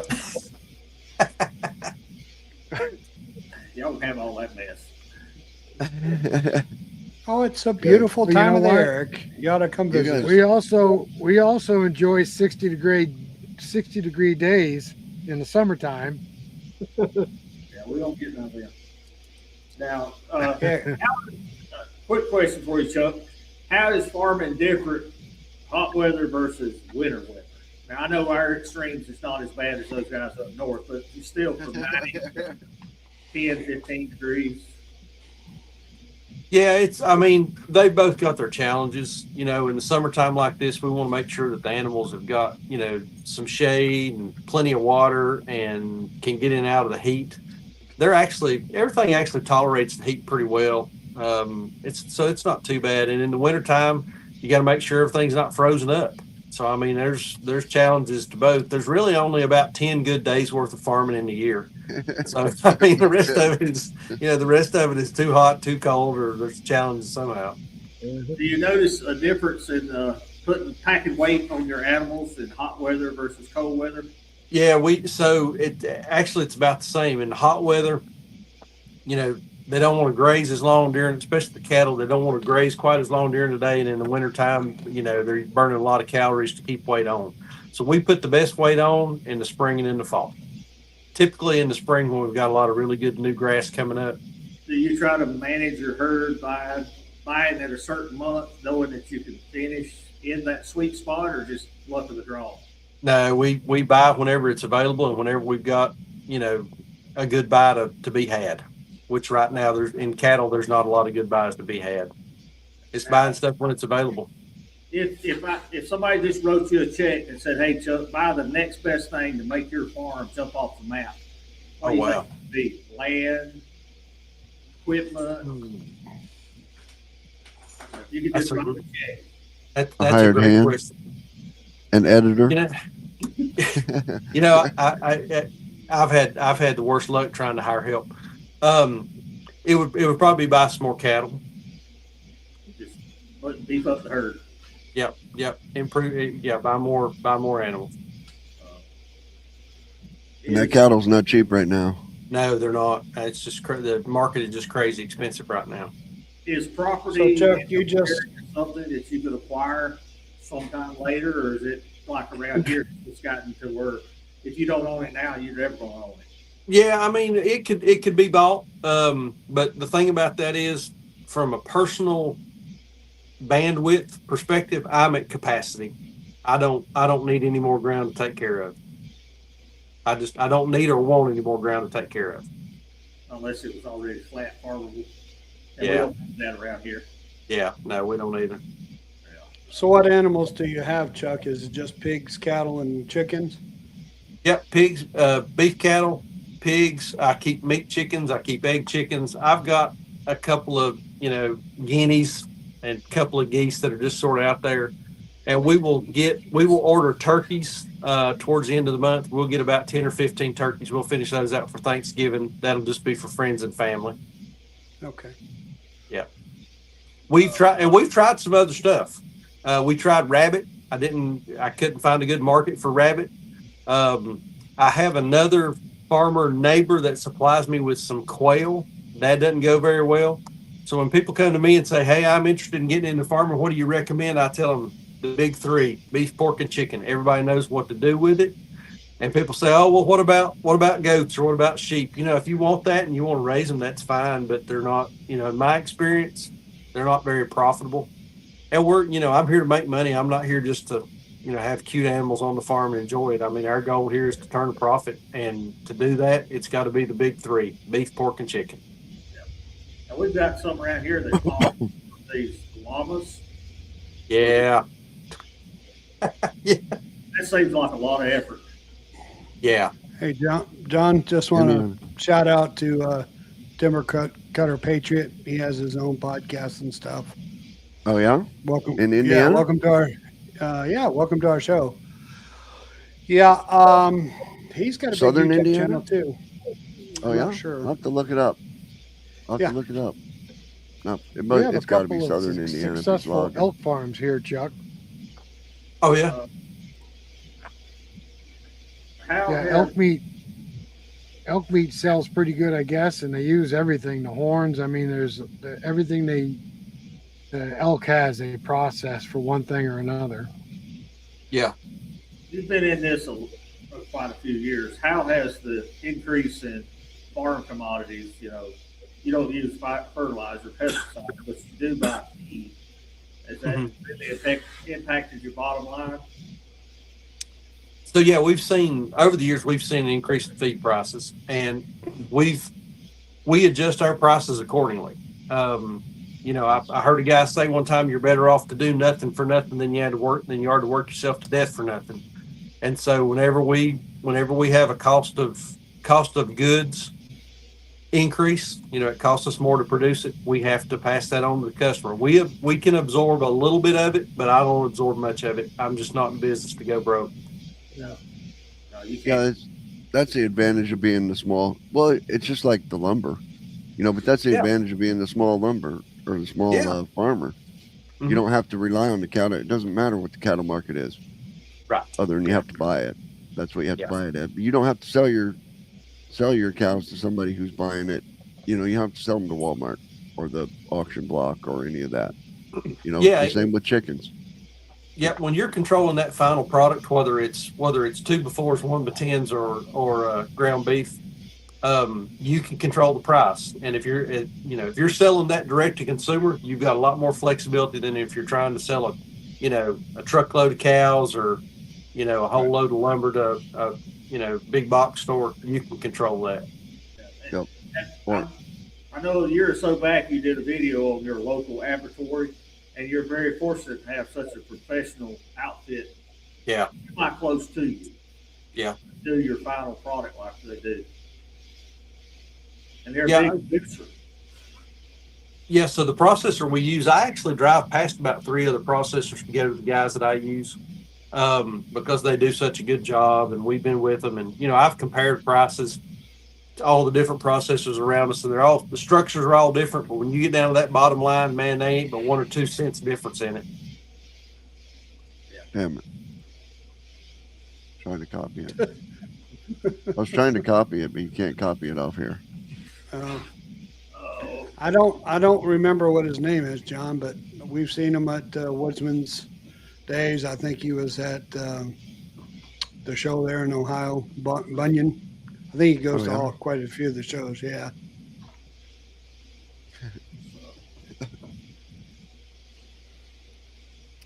So Chuck, Alrighty. you're still seeing a decent profit ratio on pork. I know Pete Larson on his channel, he gave the pork up quite a while ago. I wonder if the market between New York versus where you are is different. I'm guessing that pork might not be as popular here in our northern culture as you guys. I'm not sure what would cause that. Yeah, we sell a lot of pork. And really pork was what put us on the map. That was what we started with, just because of, so I'm on a different farm now than I started. And my original farm was it was much better built for raising pigs. Right. And so that was what we got started with. And that was what we sort of became known for. We built up a really strong customer base over the years. And yeah, we're in the South. Everybody eats Midland, and everybody eats pork chops and bacon and sausage and that sort of thing. So we've got a pretty strong market for it. Mm-hmm. And you sell your I would just like, price there regardless of what the grocery store's at. You can't worry about their price. I'm sorry, say that again. You sell your product for what you got in it and your profit margin. You don't worry about the grocery store price. No, yeah, I don't try to compete with Food Line or Kroger or Publix or anybody like that. It's Right. like, I don't compete with those. Now, Right, exactly. Yeah. I may check their prices every now and then, but I don't price against it. Sure, yeah. I mean, and we have customers come up to us and they'll say, you know, how much is a pack of ground beef? And I'll tell them, and they'll say, well, I can go to Walmart and get it for, you know, $6. And I'm like, yeah, you can. It's bland. I can tell you where this cow was born and where it was processed. What can you tell me about that pack of meat you got at Walmart? Yeah. Absolutely nothing. And my wife is even snarkier than that. People will say, well, boy, that's expensive. And she'll look at him and say, it sure is. And that's it. She shuts up. It sure is. And then that's it. Yep. I mean, you take and same for you guys. Somebody says, well, that lumber's expensive. Yeah, it is. It is. I mean, and when you do that, you take the argument away. There's no, I mean, it's expensive. You know? I'm producing a special product, sometimes with my wood, sometimes with your wood. And it will have a meaning to you that stuff bought at Lowe's or Home Depot or Menards that you don't know where it come from in the world will have no meaning. Same thing with your food. The food that I'm getting from you, I can come up there and look at it before you process it and turn it into a product that I'm going to eat. And I can't do that in the local, butcher. No, not at all. Not at all. You pay for that. You pay a premium for that. We're all, I don't know if any of us are real skinny. Food's doing us no good eating all this processed mess. West Virginia, a serious drought here. Oh, tick population exploded. How you guys doing in New York? We've had ticks are really blown up this year up here too. Yeah. And well, I'd say we're in a drought, like Rick, you think? No, I don't think we're in a drought. We got a little dry, but we had good rain today. The tick situation, our particular county we live in, we don't ever have ticks. But this year, I could say I probably got 8 or 9 on me. So yeah, the ticks are picking up here, unfortunately. But yeah, I don't think we're in a drought. We've gotten rain. We haven't had a lot of rain, but that's normal for this time of year. Yeah. Not like it was last year anyway. And that We've I had just some want to time. mention that timber cutter patriot there that made the remark earlier. Much respect. I like his attitude. I watch his channel. He's got a great attitude. Oh yeah, I know who that is now. Yeah, he Yep. don't wear PPEs. That's funny. He said God is his PPE. I love it. Oh, yes. Okay, now you know what I'm talking about. Yeah. Uh, All right. So how's the But- ticks been, John? Andy, how's the ticks been in your areas? Terrible in our area. And we even ended up spending $300 to $400 on the dog. She had a tick-borne disease, Ay, ay, ay. bacteria. I put out those, I don't know who sell those orange chainsaw cases. And they hold your chains in them. Anyway, I got a couple of those. I set it down right in a bunch of ticks. Didn't know it. Grabbed it with my glove. And by the time I was filming that, I took my glove off to film it. There must have been 50 ticks on that little orange chainsaw case. I saw Holy that. I cow. saw And that. yeah, that video was crazy. And they were Yeah, I saw that. they were the head of a pinprick. They were so small. And I came home with, just from taking my glove, I handled it with my glove, and then they crawled inside my glove, and I didn't know it. I had 13 bites on my hand. Oh, You know, man. 13 tick bites on my hand when I put my glove back on and just went back to work. I didn't know that they were in there. And it's been really extremely bad this year. It's I've seen one so five or six tick bites. Do y'all have, Eric? yep, I've seen one this year. My wife picked one up off the dog the other day. Other than that, I hadn't seen any, but Matthew and I don't wander off the woods. We were right here in Sawmill hustling most of the time. Do you guys up north ever have chiggers? You know what chiggers are? Oh, yeah, we know what they chiggers are. No, we don't have them. No, we don't have those. Oh, But we do have black flies. I'll trade you. lady customer come out yesterday, and she'd got a mess of them on her belly. Ay, Hey, ay, ay. horrid. I told her, I said, I know, I can see your fingernails. I know you polish your fingernails. Take that fingernail polish remover and dab Yeah, it and kill them.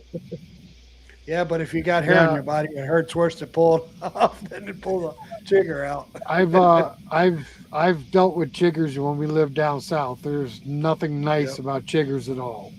No. Weeks of itching.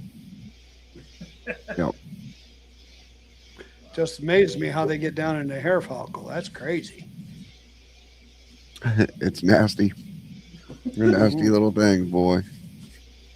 Now, I guess that brings up a good question for farming. When you're trying to stay as, or I don't know a better term other than organic, but trying to stay away from all the hormones and stuff, and animals get sick, sometimes you have to call a vet. Do you have to set that animal aside till that antibiotic or whatever goes through their system? So I will use an antibiotic if an animal's sick. I won't neglect treatment to an animal. And a lot of those have what's called a clearance time. Right. And they'll say, well, you shouldn't process this animal within 30 days of administration of this antibiotic or something along those lines. And we'll pay attention to that. But if I have an animal that's sick, I'm gonna treat it.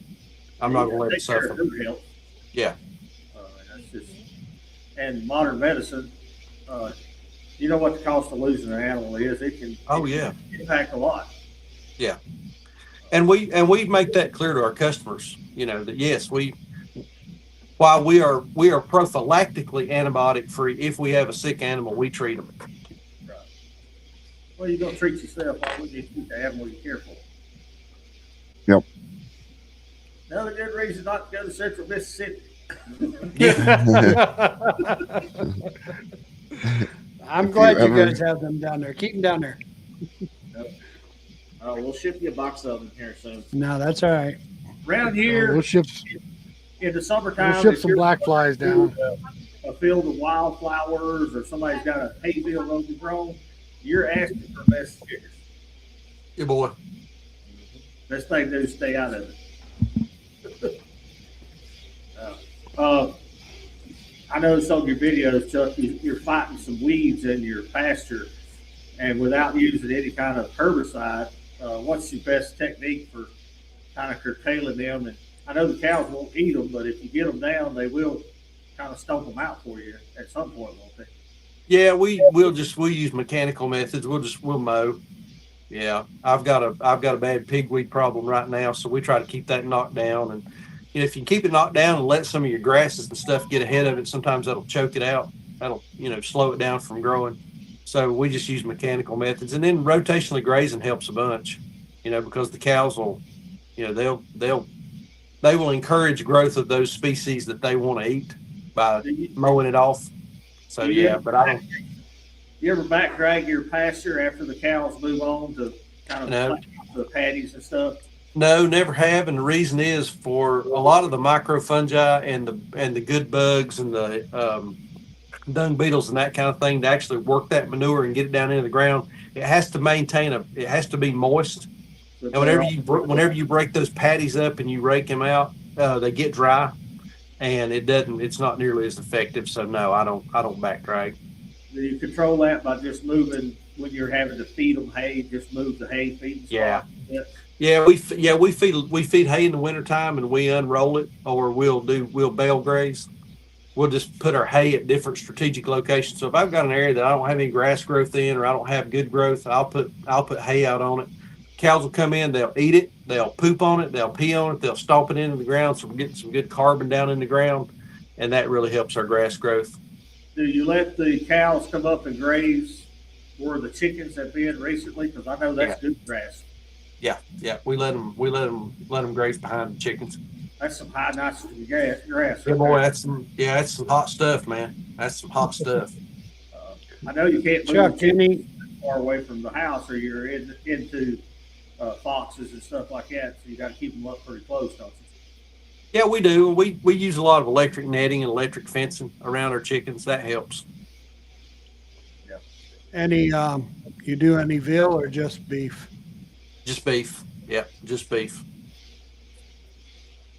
What's your favorite breed of cow? Because there's lots of breeds out there. I don't know them all, but you got Angus, you got Herefords, and all these other ones. Which ones seem to pack on the weight good and make a good final product? Because you're really interested in weight and that final quality. I like anything with a red hide on it, and the reason being, and I've stood here on the porch, I've stood out in the field, and I've watched it. On these 95-degree days, those black cows will be up and under a shade structure under the tree somewhere, and on a red cow, you usually can get another hour or two's worth of grazing out of them. Less flies. Yep. And they just around here they just seem to do well. So I like a Hereford, I like a Red Angus. Those are my two favorites. Do you have a non-invasive product you can use for fly control? Yeah, so we make our own fly spray around here. I use apple cider vinegar, neem oil, and then 3 or 4 different essential oils. We keep it in a pump sprayer. We'll ride along beside the cows and just spray them down with all that stuff. And another thing that we do, so flies are bad to transmit pink eye. Yep. So we keep a lot of kelp, seaweed available for the cows, and that really helps with the pink eye. Really? Huh. Never knew. Makes a huge difference. Yeah. Huge difference. Well, we've had people asking, us about starting in the sawmill business. How do you start in the farming business? I mean, you can't run before you learn to walk. But there's still a substantial investment just to grow and sell your first cow, chickens. Maybe start small with chickens. Yeah, so that's what I recommend folks do is start with poultry. Everybody and everything eats chicken. Even a dadgum chicken will eat a chicken. Oh yeah, my brother. So that's what I recommend folks start with is start out with some poultry, and grow you a batch of chickens. And one thing I tell folks, and I think this is probably true in any business, whether you're sawmilling or selling cars or doing lawn care or anything like that, start advertising before you start work. Start your marketing campaign early. Let folks know that, hey, we're going to be growing some chickens. We're going to raise them out on pasture, no hormones, no antibiotics. They're going to get lots of fresh air and sunshine and spring water, and these are going to be the best chickens you've ever had. And start talking that up to your neighbors, the folks at work, the folks that you go to church with, the parents of your kids that play softball or baseball, in the rec league or whatever, and get you a tribe built up and get you some folks interested in what you're doing before you ever start. And you're not growing them little game birds. I've seen some that you processed were 10-pound chickens. I've had some 8-pound broilers. Yeah. I've had some 8-pound broilers. Yeah. That's a big chicken. That's a big chicken. Yeah. It's a Thanksgiving chicken's what that is. It sure is. Yeah. Any problem with predators, Chuck? Look, Yeah. I can eat that thing. Yeah. Yeah. We've had problems with predators. I've had coyotes get into, there was one year I had a group of coyotes get into some turkeys that I had that were about 3 weeks from processing. Turkeys take about 16 weeks and they're expensive to buy and feed. So, we've had coyote problems. We've had foxes. We've had weasels. We've had raccoons. I mean, like I say, man, everything eats chicken. Now, do your dogs help out with the predators a little bit? Or are they too much staying in? No, they're lazy. They don't. Yeah, they're not very. We feed them and provide housing for them. That's about all they're good for. They no good at farm labor, huh? No, not at all. No, not at all. There's a question up there for you, Chuck. Yeah, have I ever met or had conversation with Joel Southton? Yes, I have. I've met Joel on a couple of occasions. He's a really nice guy, very knowledgeable. Joel is really the reason why we got into farming, quite frankly. We saw the documentary about 15 years ago, Food Inc., and that was one of the things that Joel kind of got his name out there with. And I've met Joel and talked with him, and he's a wealth of knowledge. He's a good guy. I really appreciate his work.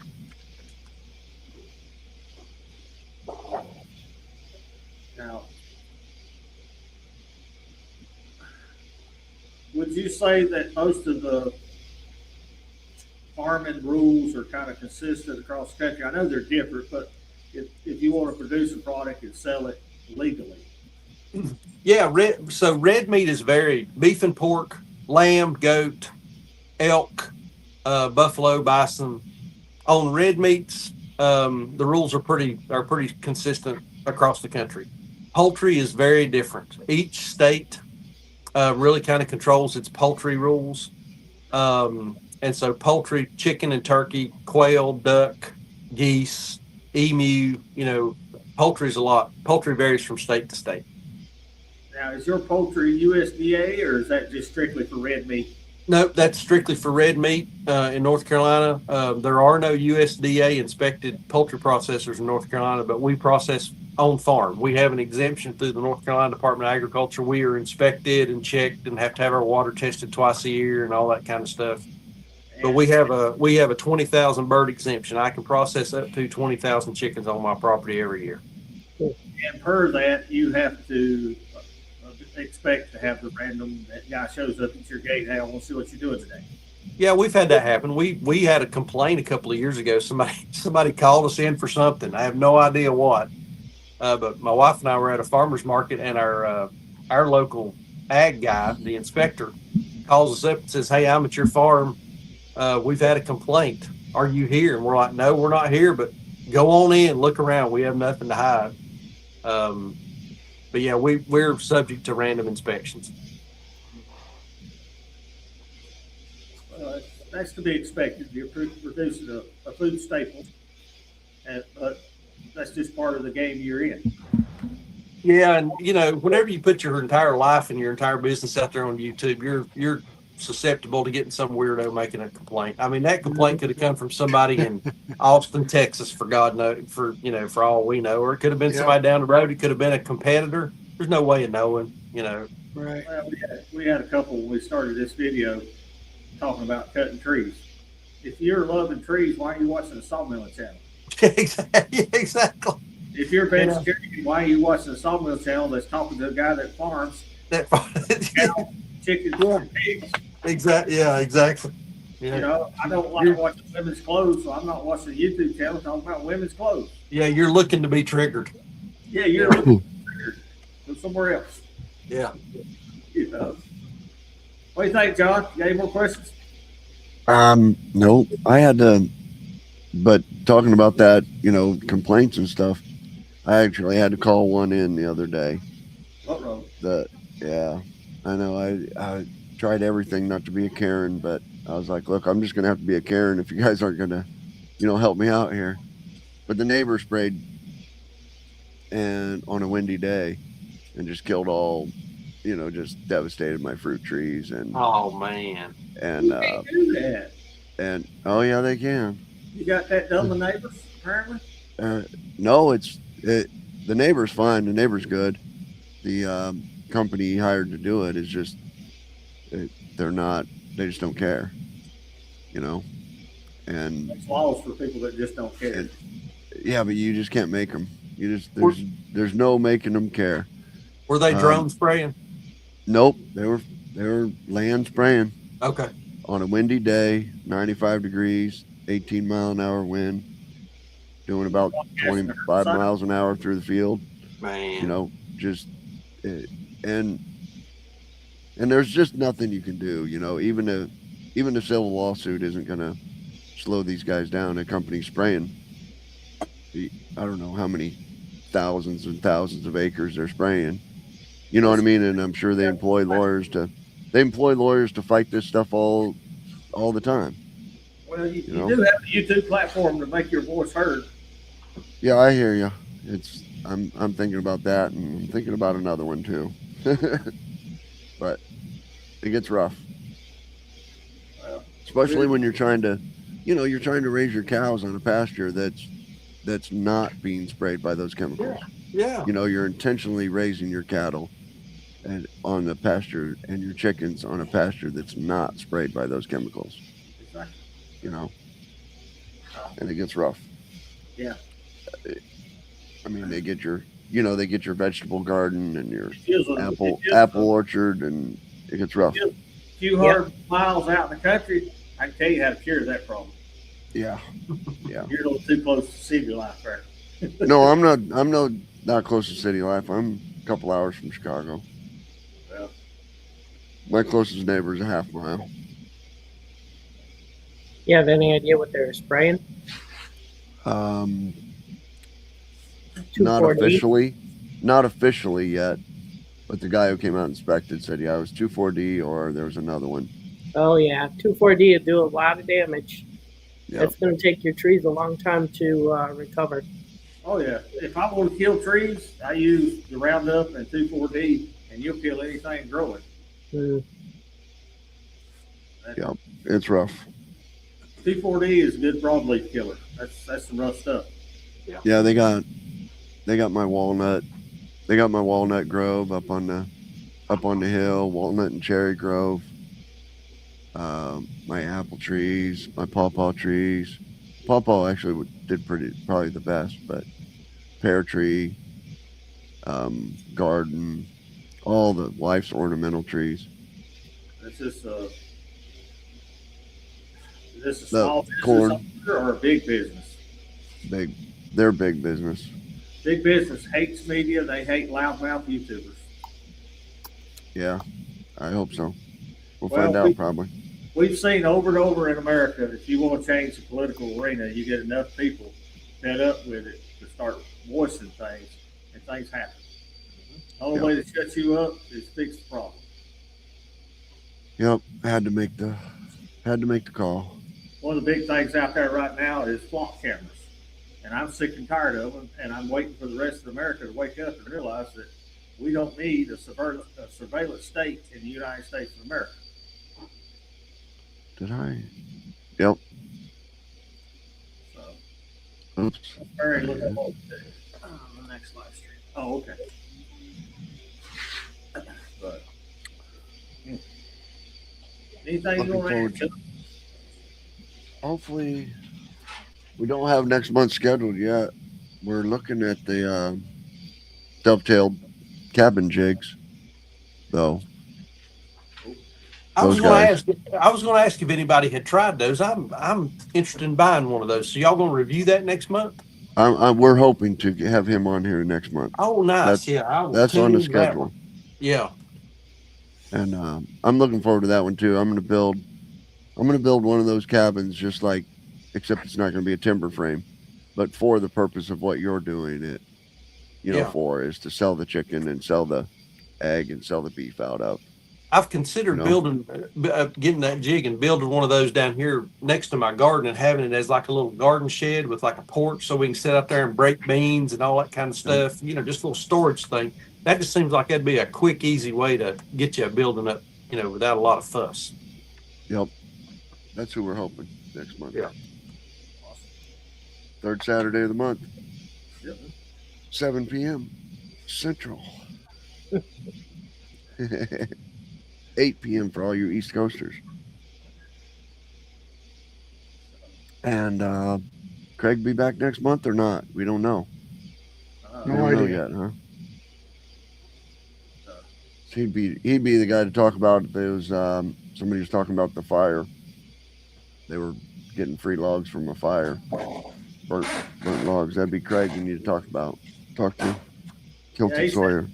He sent me a picture the other day. He had a tractor trailer load of long length logs dropped off. I'm like, man, that's some good looking stuff. 50 footers, big trees. I'm like, Yeah. I'd saw that. Canada was on fire last week. Yep, that was burning my eyes. Yeah, we had a couple of days Us of too. heavy smoke. What was it, Central Canada or more easterly?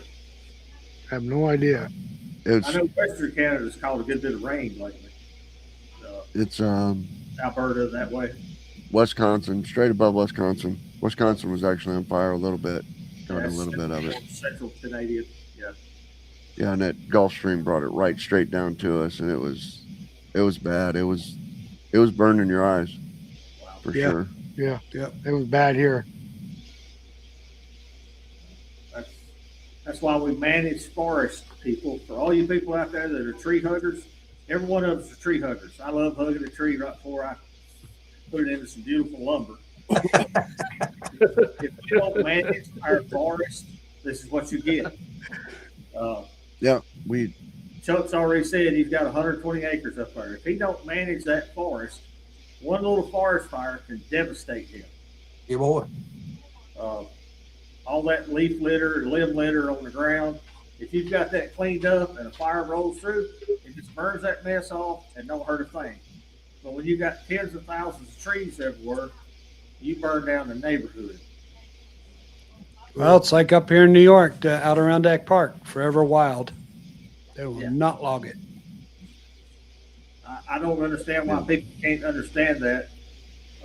Clean up the forest floor and limit, these massive wildfires, or have fire breaks in between these massive tracts of timber to stop that. Well, knock on wood, we haven't had a big forest fire here in 30 years. I don't know why, but we haven't. I know you guys spent a lot of effort cutting down your dead timber on your property. Absolutely. One day that'll pay, unfortunately, one day that may pay dividends. It may. Yeah, it's that logging, the small guy logging the timber goes right along with the small guy raising his own beef. Yeah.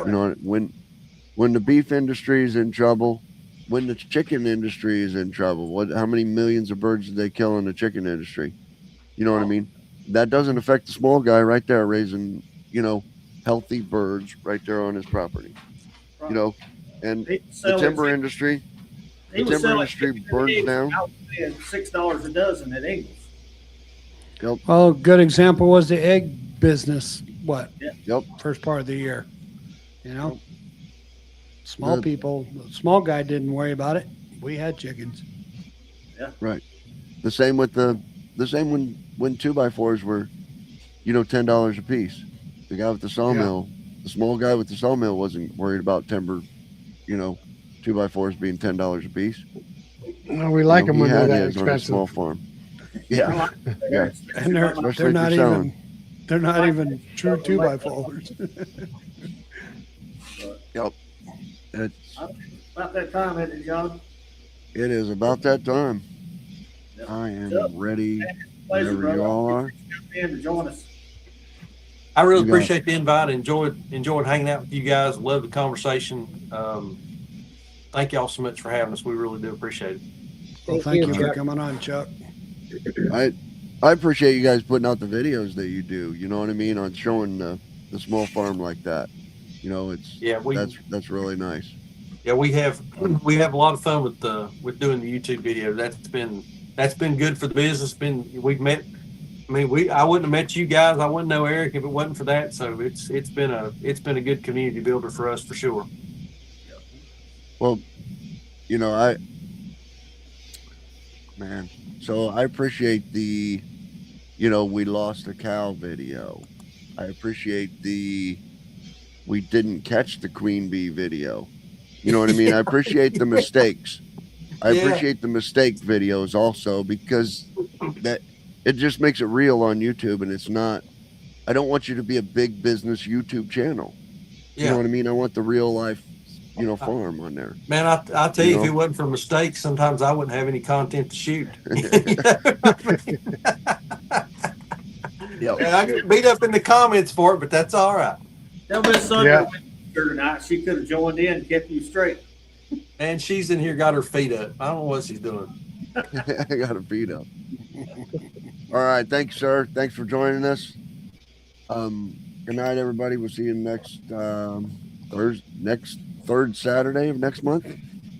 Yep. Thank Right? y'all. God bless Alrighty. y'all. Appreciate it. Thank you. Good night. Thank you. We want to thank everybody for stopping by the show tonight.